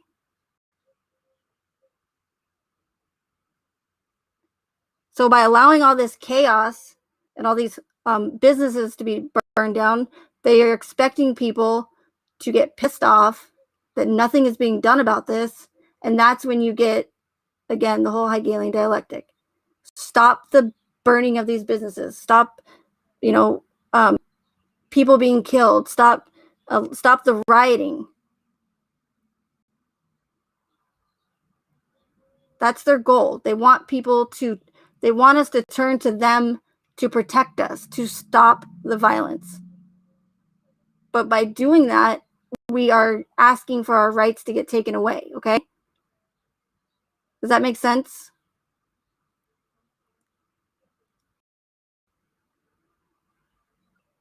Like, I've known about all these connections in American Horror Story, and I'm still shocked at the amount in there that it went through every single season. How much orchestrating, how much just to put it all together, to line it up with the Watts case. Like, it's insane. Hey, Google. And again, I'm still shocked. But the fact that they actually told us the truth about this case in the show, and I don't, believe it, everyone. Again, call me crazy. But at least I know the truth.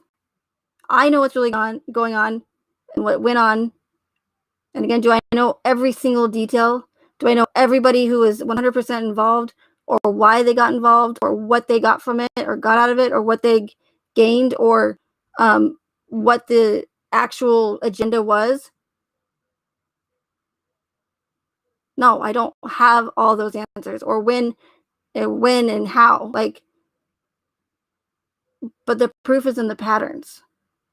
And I'm sure give it time and I'll have that agenda answer for you. I'm just waiting for some sort of right to get taken away, free speech to be gone in the true crime community on social media, so that people like myself can't question these tragic events that have many, many holes. They essentially want independent journalism out.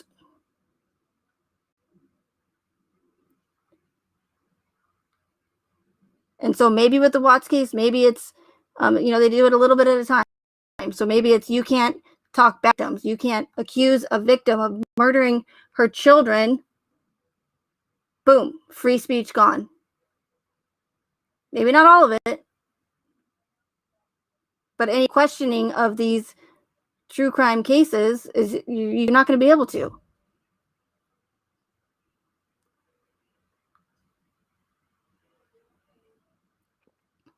And again, call me crazy, but they literally told us the truth of this case in that show, you guys, to what happened to Shanann.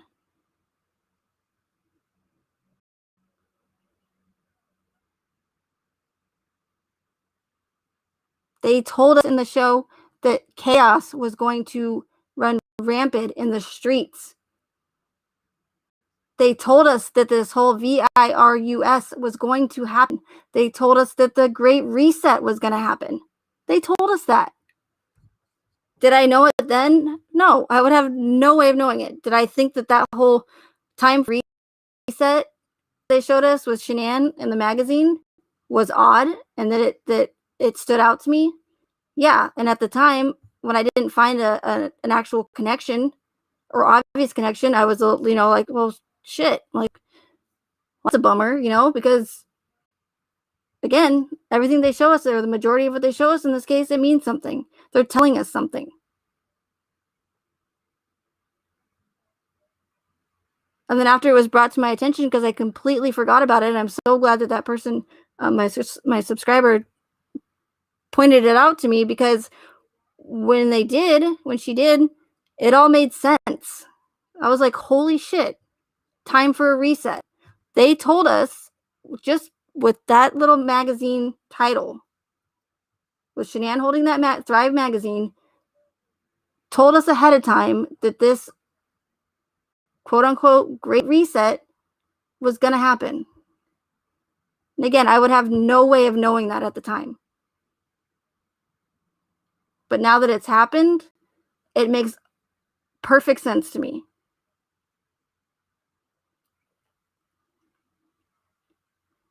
They showed us that American Horror Story trailer, right?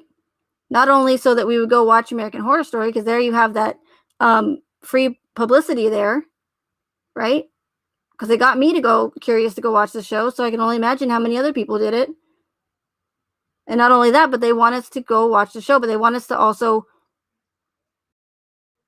subliminally get, messages into our head and all their little connections to the case.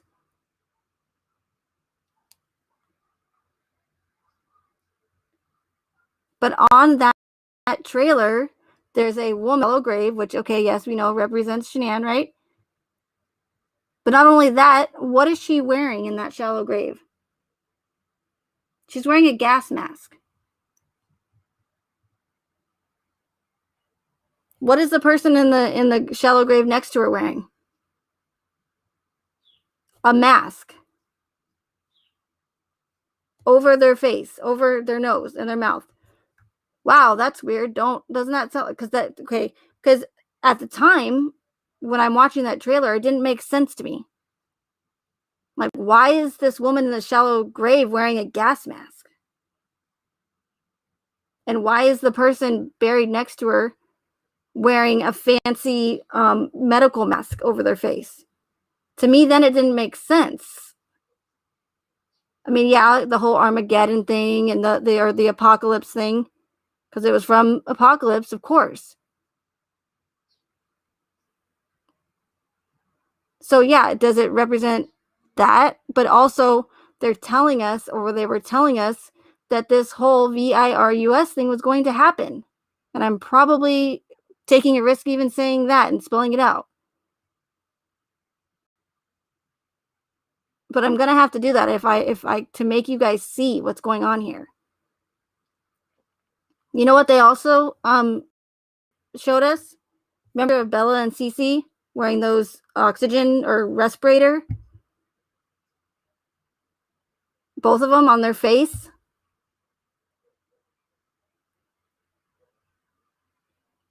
Remember the whole thing going on with this whole thing?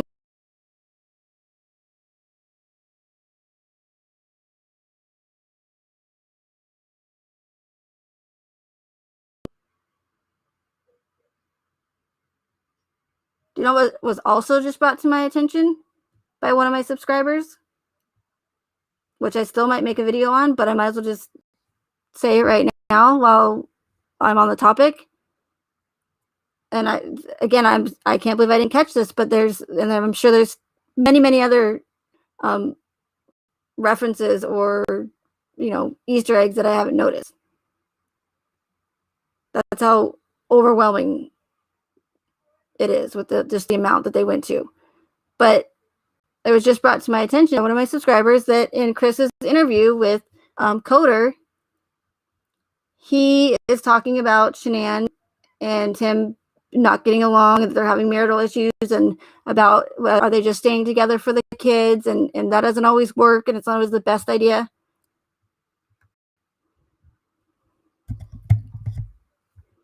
I know, I don't know why, Jenny May, I don't know why it's only with ReStream I cut out, so I apologize.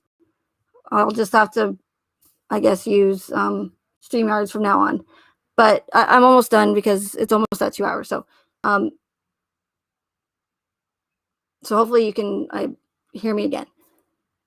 So he says to Coder, he says, I don't want to be one of those families that walk around with masks on our face the whole time. Masks on our face the whole time, you guys. Do you get what I'm saying?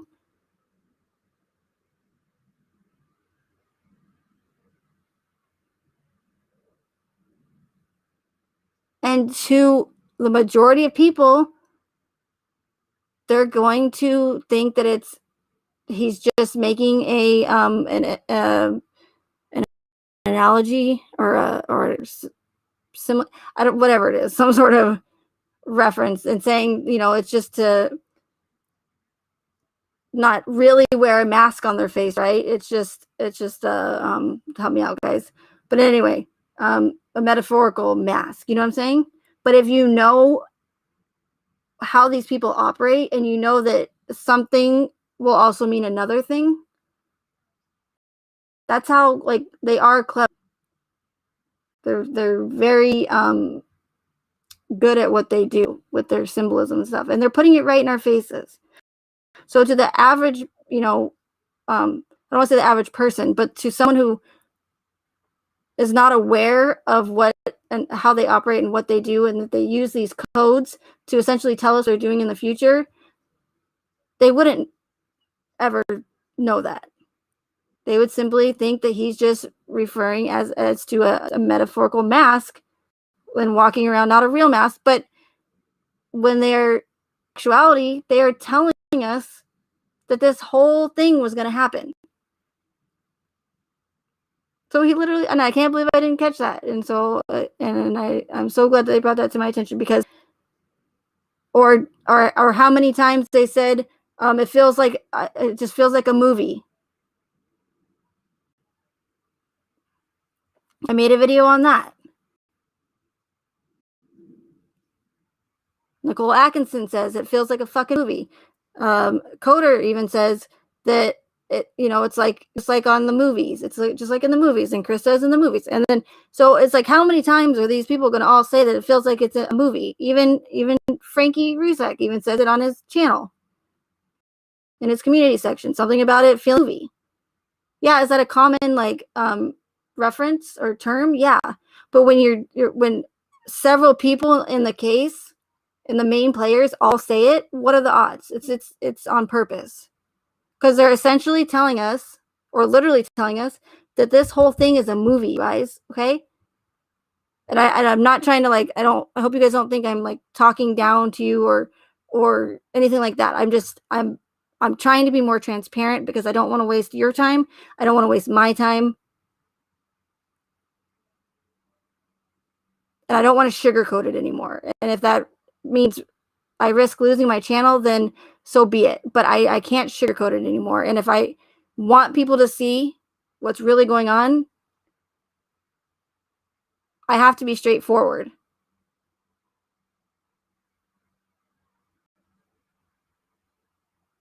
So again, please don't think that I'm being disrespectful in any way or anything like that. I'm just passionate because, you know, not for once in my life, but for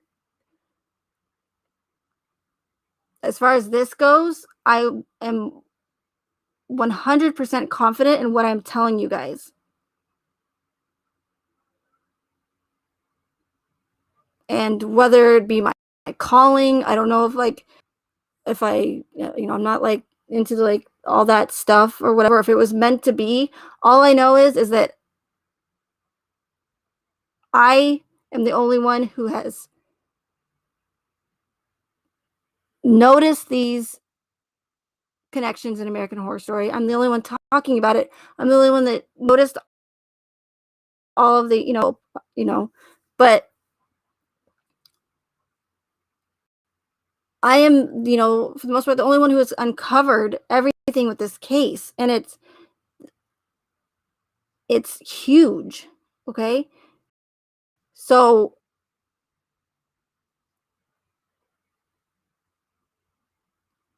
other truth channels, they cover other stuff. They're doing that, and again, for whatever reason, like I found this case. I don't know, but all I'm saying is that I'm without a doubt know the truth of this case. Okay, that's why I'm still doing this case, not because I don't know what happened or because I'm trying to figure out what happened or who was involved or if it was a cover up. I'm only in the other chat rooms because, for one, to support other channel creators, but two, if I didn't, many of you probably wouldn't even have heard about my channel. So that's my way of kind of promoting my channel without promoting my channel, because I don't go out of my way to do that because I think it's rude. But if I didn't engage myself in these live streams or go on, some panels, when I do, it's difficult for me because I can't freely talk about my case, or my theory. But I'm not here for gossip or drama or to like chit chat. I mean, yes, I have met very many wonderful people, and some not so wonderful people in this case. But again, my goal is to get the truth out there. And I'm, again, not here to, I'm not still doing this 2 years later because I'm still trying to figure out what happened. I know for the most part what happened.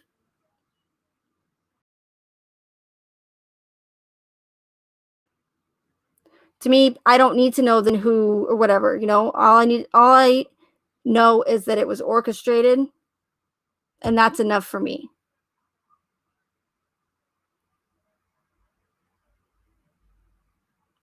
So now I am trying to give you guys the proof of what I'm saying and to educate you guys on what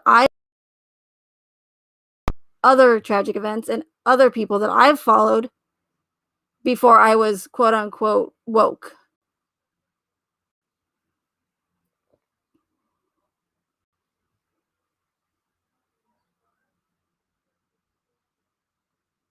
Like, I didn't see right away.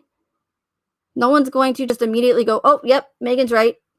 100% it's orchestrated, especially if you don't even know about a PSYOP. There have been many people that have said they didn't even know that term until they watched my channel. So I don't expect anybody to just know it or just 100% agree with me.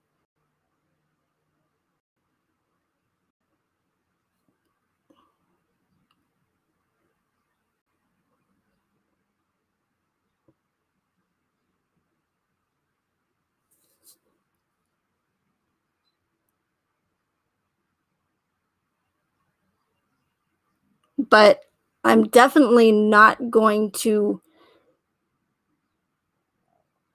get anywhere by worrying about others' feelings, unfortunately. Because again, the last thing I want to do is come off as disrespectful at all, or to hurt anybody's feelings, or to offend anybody. That's not, but at this point, it's like, I'm sorry, but it's too bad, so sad. Like, I'm going to have to hurt feelings in order to get the truth out there. So I had to decide at some point whether or not I was going to worry more about feelings or pissing people off or getting the truth out there. And I picked the truth. So if that takes pissing some people off, then so be it. Because I'm doing this for the ones who don't want to be victim to these lies and to these events.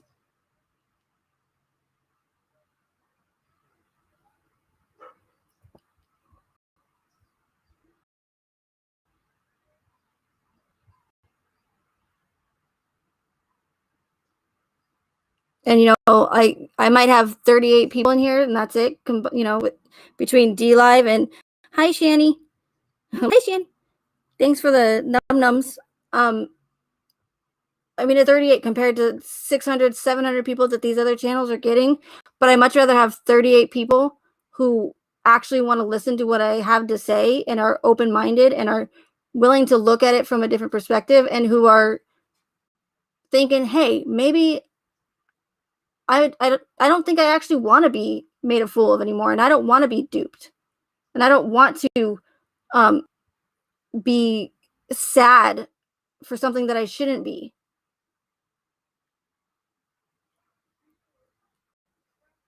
Or psychologically made a fool of, or I don't want my opinions to have to be forced to be swayed, and not knowing that that's what's going on. And I don't want my rights to be taken. I don't want to beg for my rights to be, or my freedoms to be taken away, not knowing that that's what I'm doing at the time. So I'd rather have 38 of you who actually want to hear what I want to or have to say than 600 who don't, or whatever 600 minus 38 is. Hey, 1 hour. Hi, Julie. I don't know if I said hi to you. If I didn't, I apologize. But hello, Julie. Welcome. And Shalina.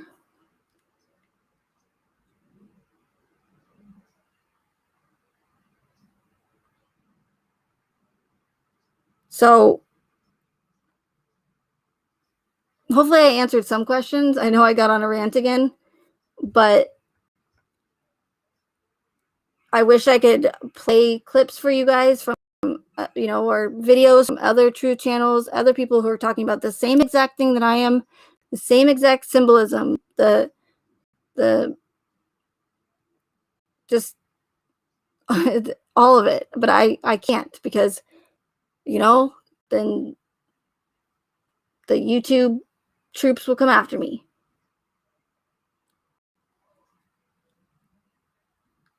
I wish I could play those 2 American Horror Story clips on there, but I can't do it on a live stream because I'll probably get a copyright strike, because it's live. I can kind of get away with it in the videos because I want to break it down for you and show you that this Kai character explained the whole psychological aspect of this within a minute and a half, 2 minutes.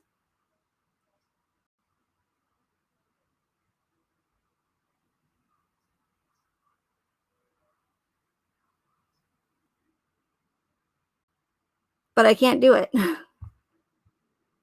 And that's why, I wanted people to come over, or ask people to come to D Live, because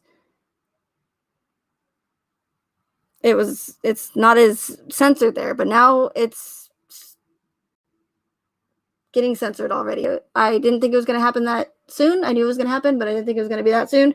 So now even over there, it's iffy. So it's like, it's no matter what I do, I'm having issues getting the truth out.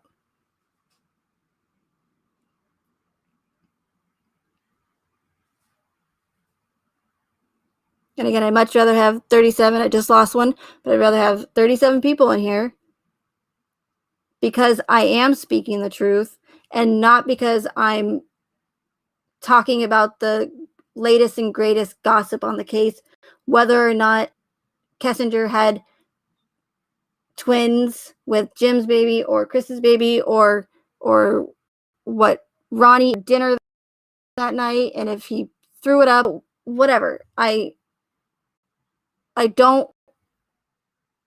rather have the small amount of people, because you're never going to find me putting out disinformation. Now, am I bound to get something wrong here and there? But there's a difference between disinformation and misinformation. And if somebody calls me out on it, I'm going to be the first one to say, hey, I was wrong and correct my mistake.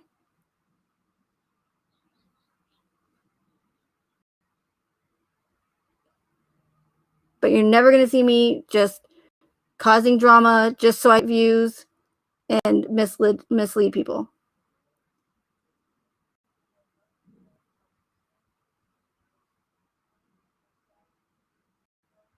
Would I love to have 6 people in here right now hearing what I have to say? Of course I would. But again, to me, whatever the case may be, people either don't want to hear what I have to say, or YouTube is suppressing my videos or my live streams. I don't know. Maybe I'm boring, whatever. But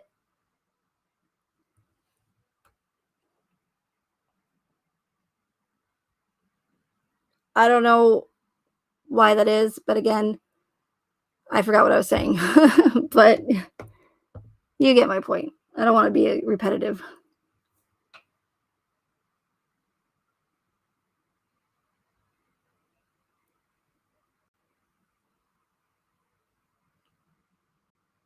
Give you some homework? Yes, I would love to give you homework. Thank you, Shalena. Last time I gave only, I think a couple people did it. One of them was Foxy Lady. She was my good little student. I don't think she finished it all though. I'm gonna have to have a word with her. Yes. Again, this is not a American Horror Story pitch. The last thing I want to do is promote that show. But again, if you know the case, like I think most of you do, because a lot of people, okay, so like the average person, Joe Schmo that is not into true crime, or does not go through the discovery, from beginning to end, they're probably not going to notice the connections. But I know that you guys will, because you guys know the discovery like the back of your hand. Okay, watch it from the first season to the very end. If you do that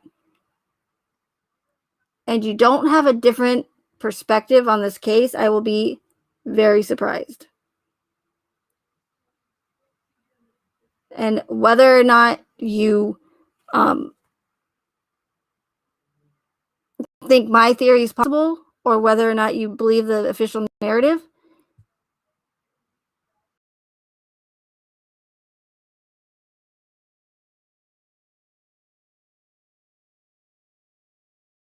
okay? And that's one of the biggest red flags in this case, is all the connections in American Horror Story. So somebody knew this event was going to happen years in advance. So I need someone to explain to me how that's possible if my theory is ridiculous and could never happen.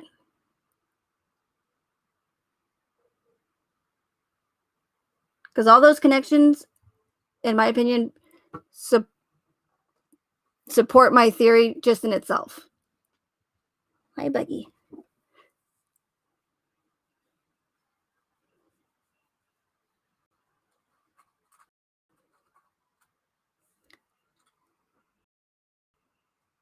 Shalena, through 9, even 10. Look out for 10, because if they keep on with the connections in season 10, I would be shocked. But I have a feeling that our little KK and her little alien spotting little emojis and her thumbnail alien, the fake news thing, I swear, if American Horror Story 10 their theme is about aliens,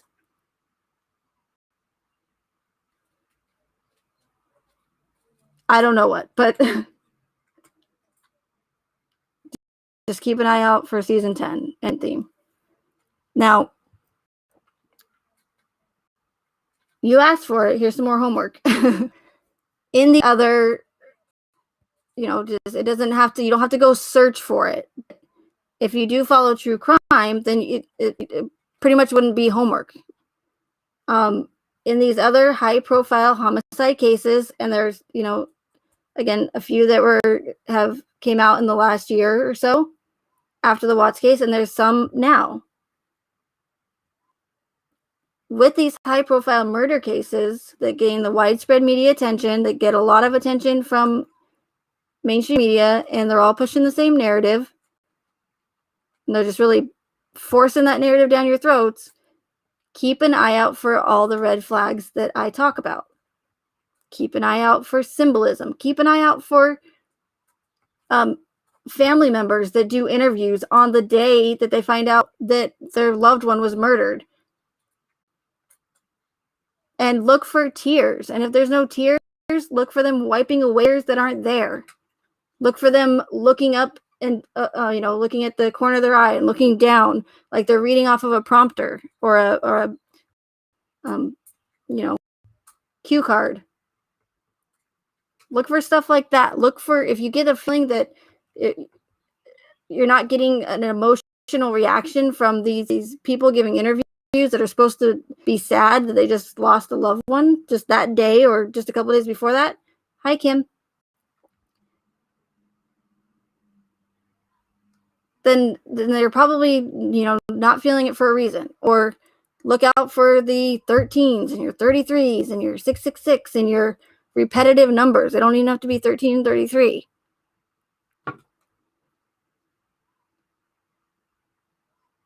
Look up Masonic symbolism. Look out for those. But once you know about them, they're going to be really, really easy to spot. I think, Jenny Mae, what did you tell me about the boys? The case about the boys?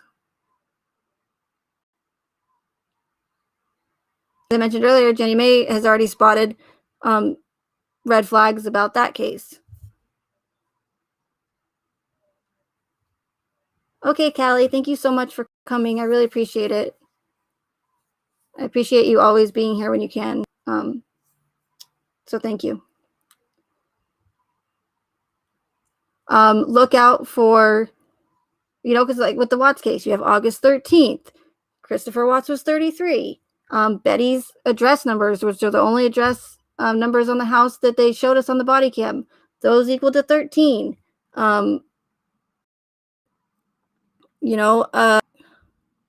There's more, but there's so many that I just said.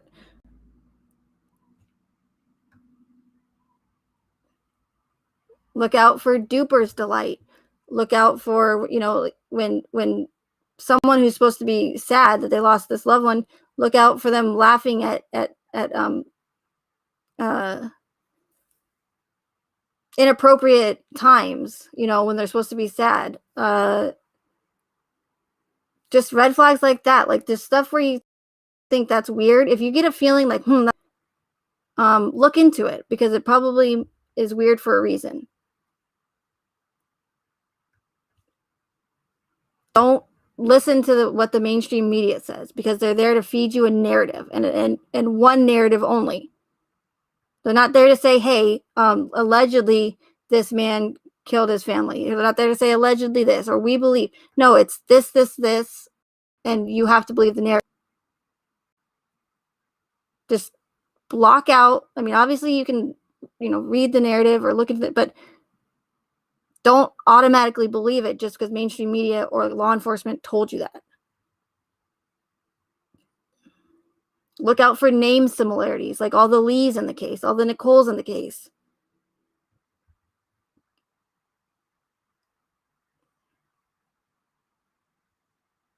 Look out for the word lie, whether it be an L-I at the end of L-I-E, popping up a lot, because they're essentially telling us that it's all a lie.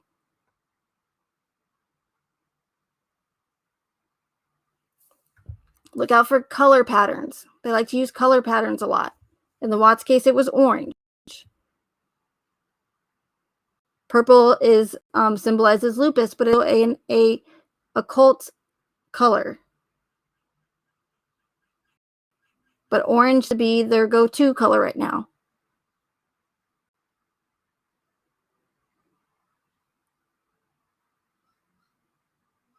And look past the victim thing. I know it's going to be difficult, but you have to remember that we're only being told who these people are from law enforcement and from the people themselves, or from the mainstream media. I get it. You know, a victim, they're victims. You don't talk bad about victims. You don't accuse victims. But we don't even know who these people are in real life. Just because they're victims, it doesn't make them good people, even if they are real victims, okay? Being a victim doesn't make you a saint. It just makes you a victim of a tragic situation, okay? Even if you see someone crying, I know it sounds terrible, but these days you cannot just, things can be very deceiving. There's people that I know that can cry on cue, okay?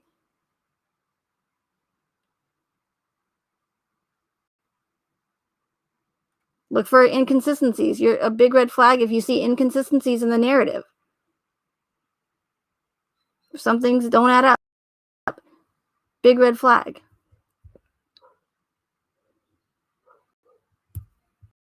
So in these other high-profile cases, like the boys that are missing, like for instance with Suzanne Morphew, we got the same ridiculous plead for the safe return of his wife, Barry, or whatever his name is, that he did recording with the same body language as Chris, very monotone, very not sad at all.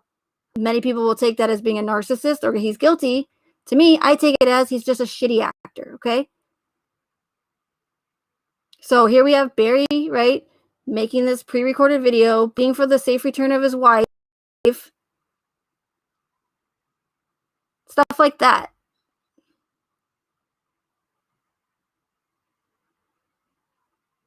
In the Sharkey case, I'll give you some examples here that I already noticed, and I haven't even really looked into that case. I watched Zav Girl, one of her live streams. She played a couple clips.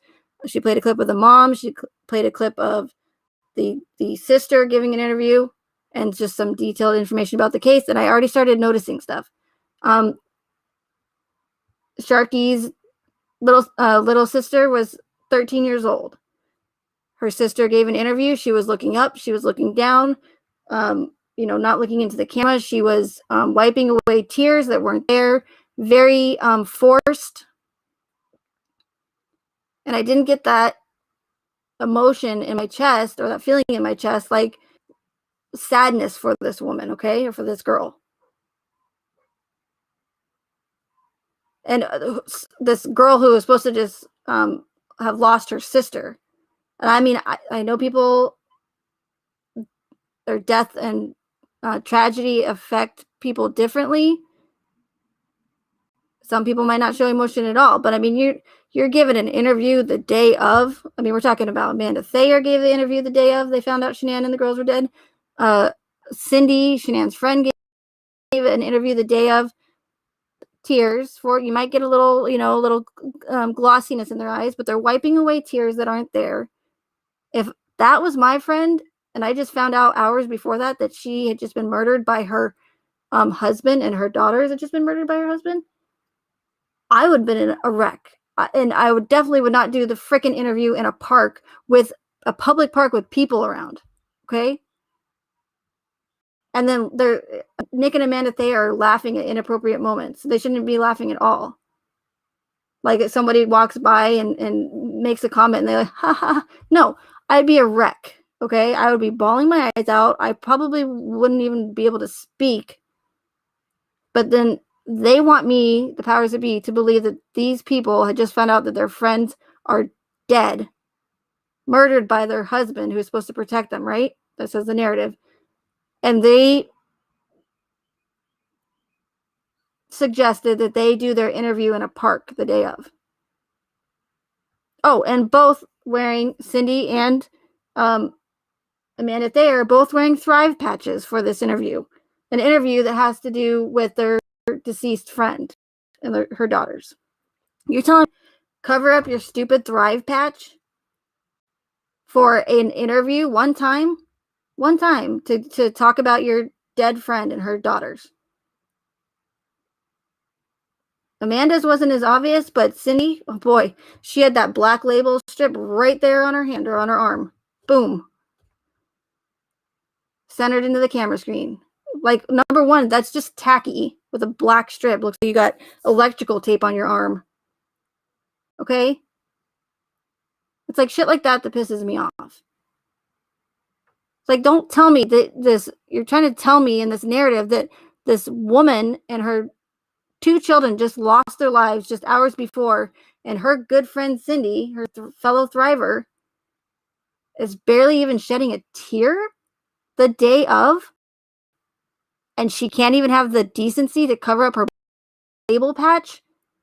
I don't care. Come after me, say I'm a shitty person, say that I'm a terrible human being. I care. I want to see some tears. Okay? Some real tears for your friend and her daughters that just lost their lives. I don't even want to see you do an interview the day of. You might convince me, you know, maybe a couple days, maybe a week, a month. You know, come try to convince me when it's been a month and you can talk about your friends being deceased that you care about so much. And when you can do an interview and not show your tacky black label Thrive crack patch, okay? On your arm. Have a little respect and cover your Thrive patch. You can put it anywhere on your body. You can put it on your buttocks for all I care. But up. But you know why they don't? Because they're still trying to push that free publicity. Either that or she's the shitty person and she's still trying to sell her product even though her friend is deceased that day, okay? Either way, it's tacky and you're not fooling me with your tackiness and your lack of emotion for your friend.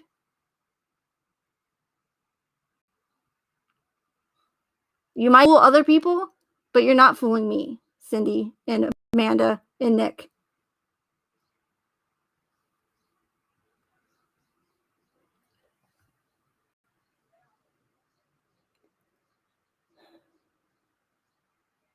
I just had to take a sigh there. I was like,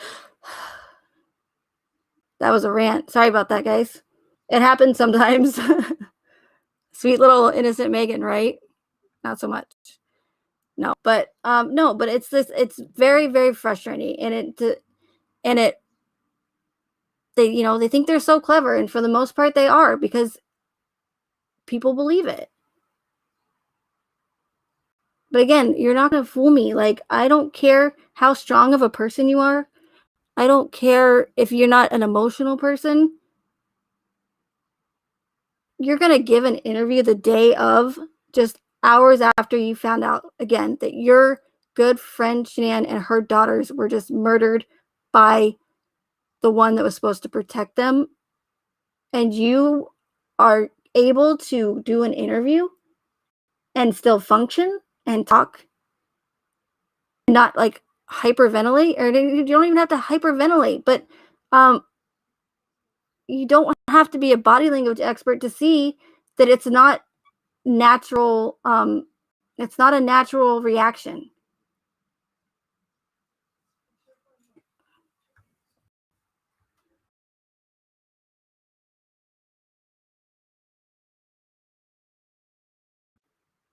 Like, what is the purpose of you? How is doing a news interview the day of that you find out going to benefit Shanann and the girls, or do any sort of thing beneficial for anybody?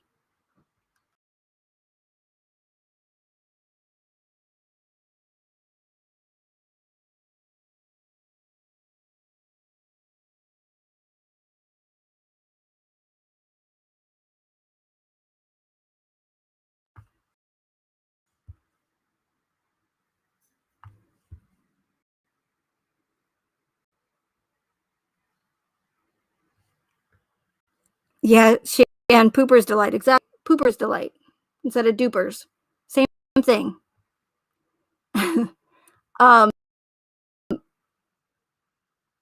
Like royal purple and blue. Yeah, it's called a blurple. Blue and purple combined. Blurple.